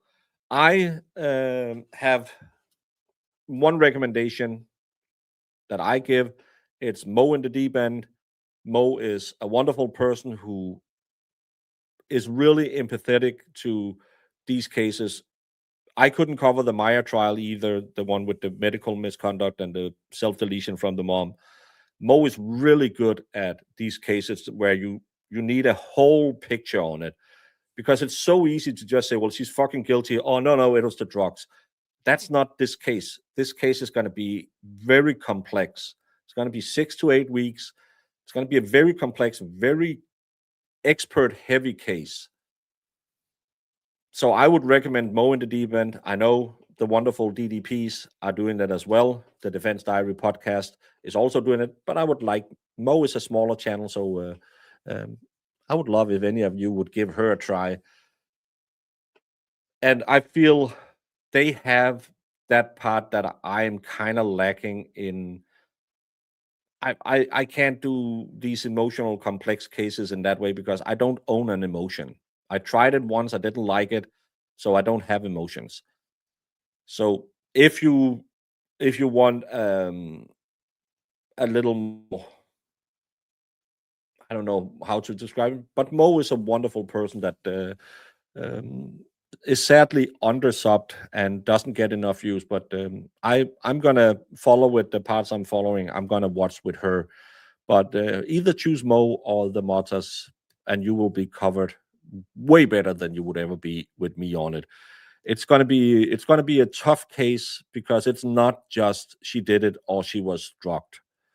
There's gonna be a lot of experts who has to come in and what does this medication do? And at the same time, in Massachusetts, these medications should not just be able to be willy-nilly distributed because they have a very strong medical journal law. So everything should be read. So it's going to be a lot of. I know a lot of people are coming down with, well, she's just a poor victim of postpartum. I haven't looked into it deep enough, but I also know that she had some things where you could say, well, that just doesn't quite align with that explanation. And I have, I know there's a lot of people saying, well, she effing off her 3 kids, she should burn in hell.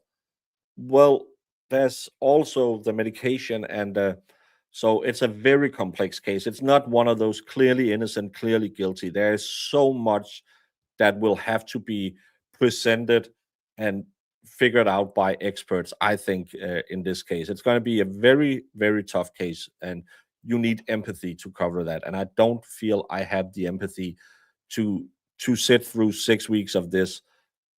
It's easier to do it with a Karen Reed case where you can just say Colin is a little bitch boy. This case is going to be very different. It's going to be demanding of the presenters as well as you as viewers, because again, it's not just an open and shut case. You can argue 45 different reasons why she's guilty or innocent. Lynn, member for 2 months. Thank you for making me laugh. That's what I try to do.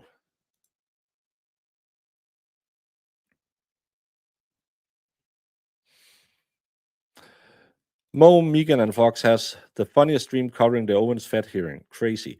Yeah, Mo can go very crazy. Mo is what I think Mo is the funniest person online because she's naturally funny. She's not trying to do a bit. She's not writing down, oh, I have to get this point in and do that. She's just an amazing human being.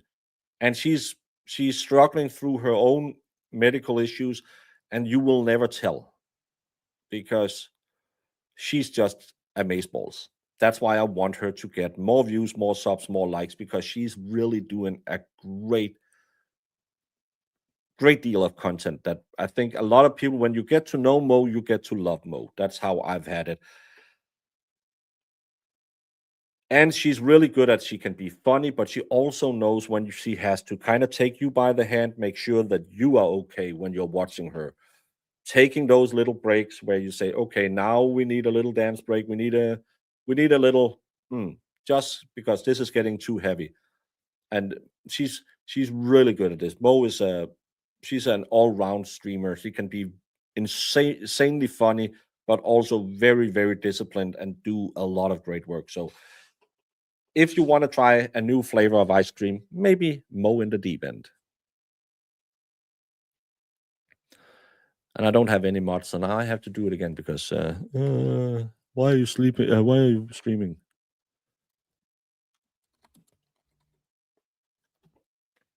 I did.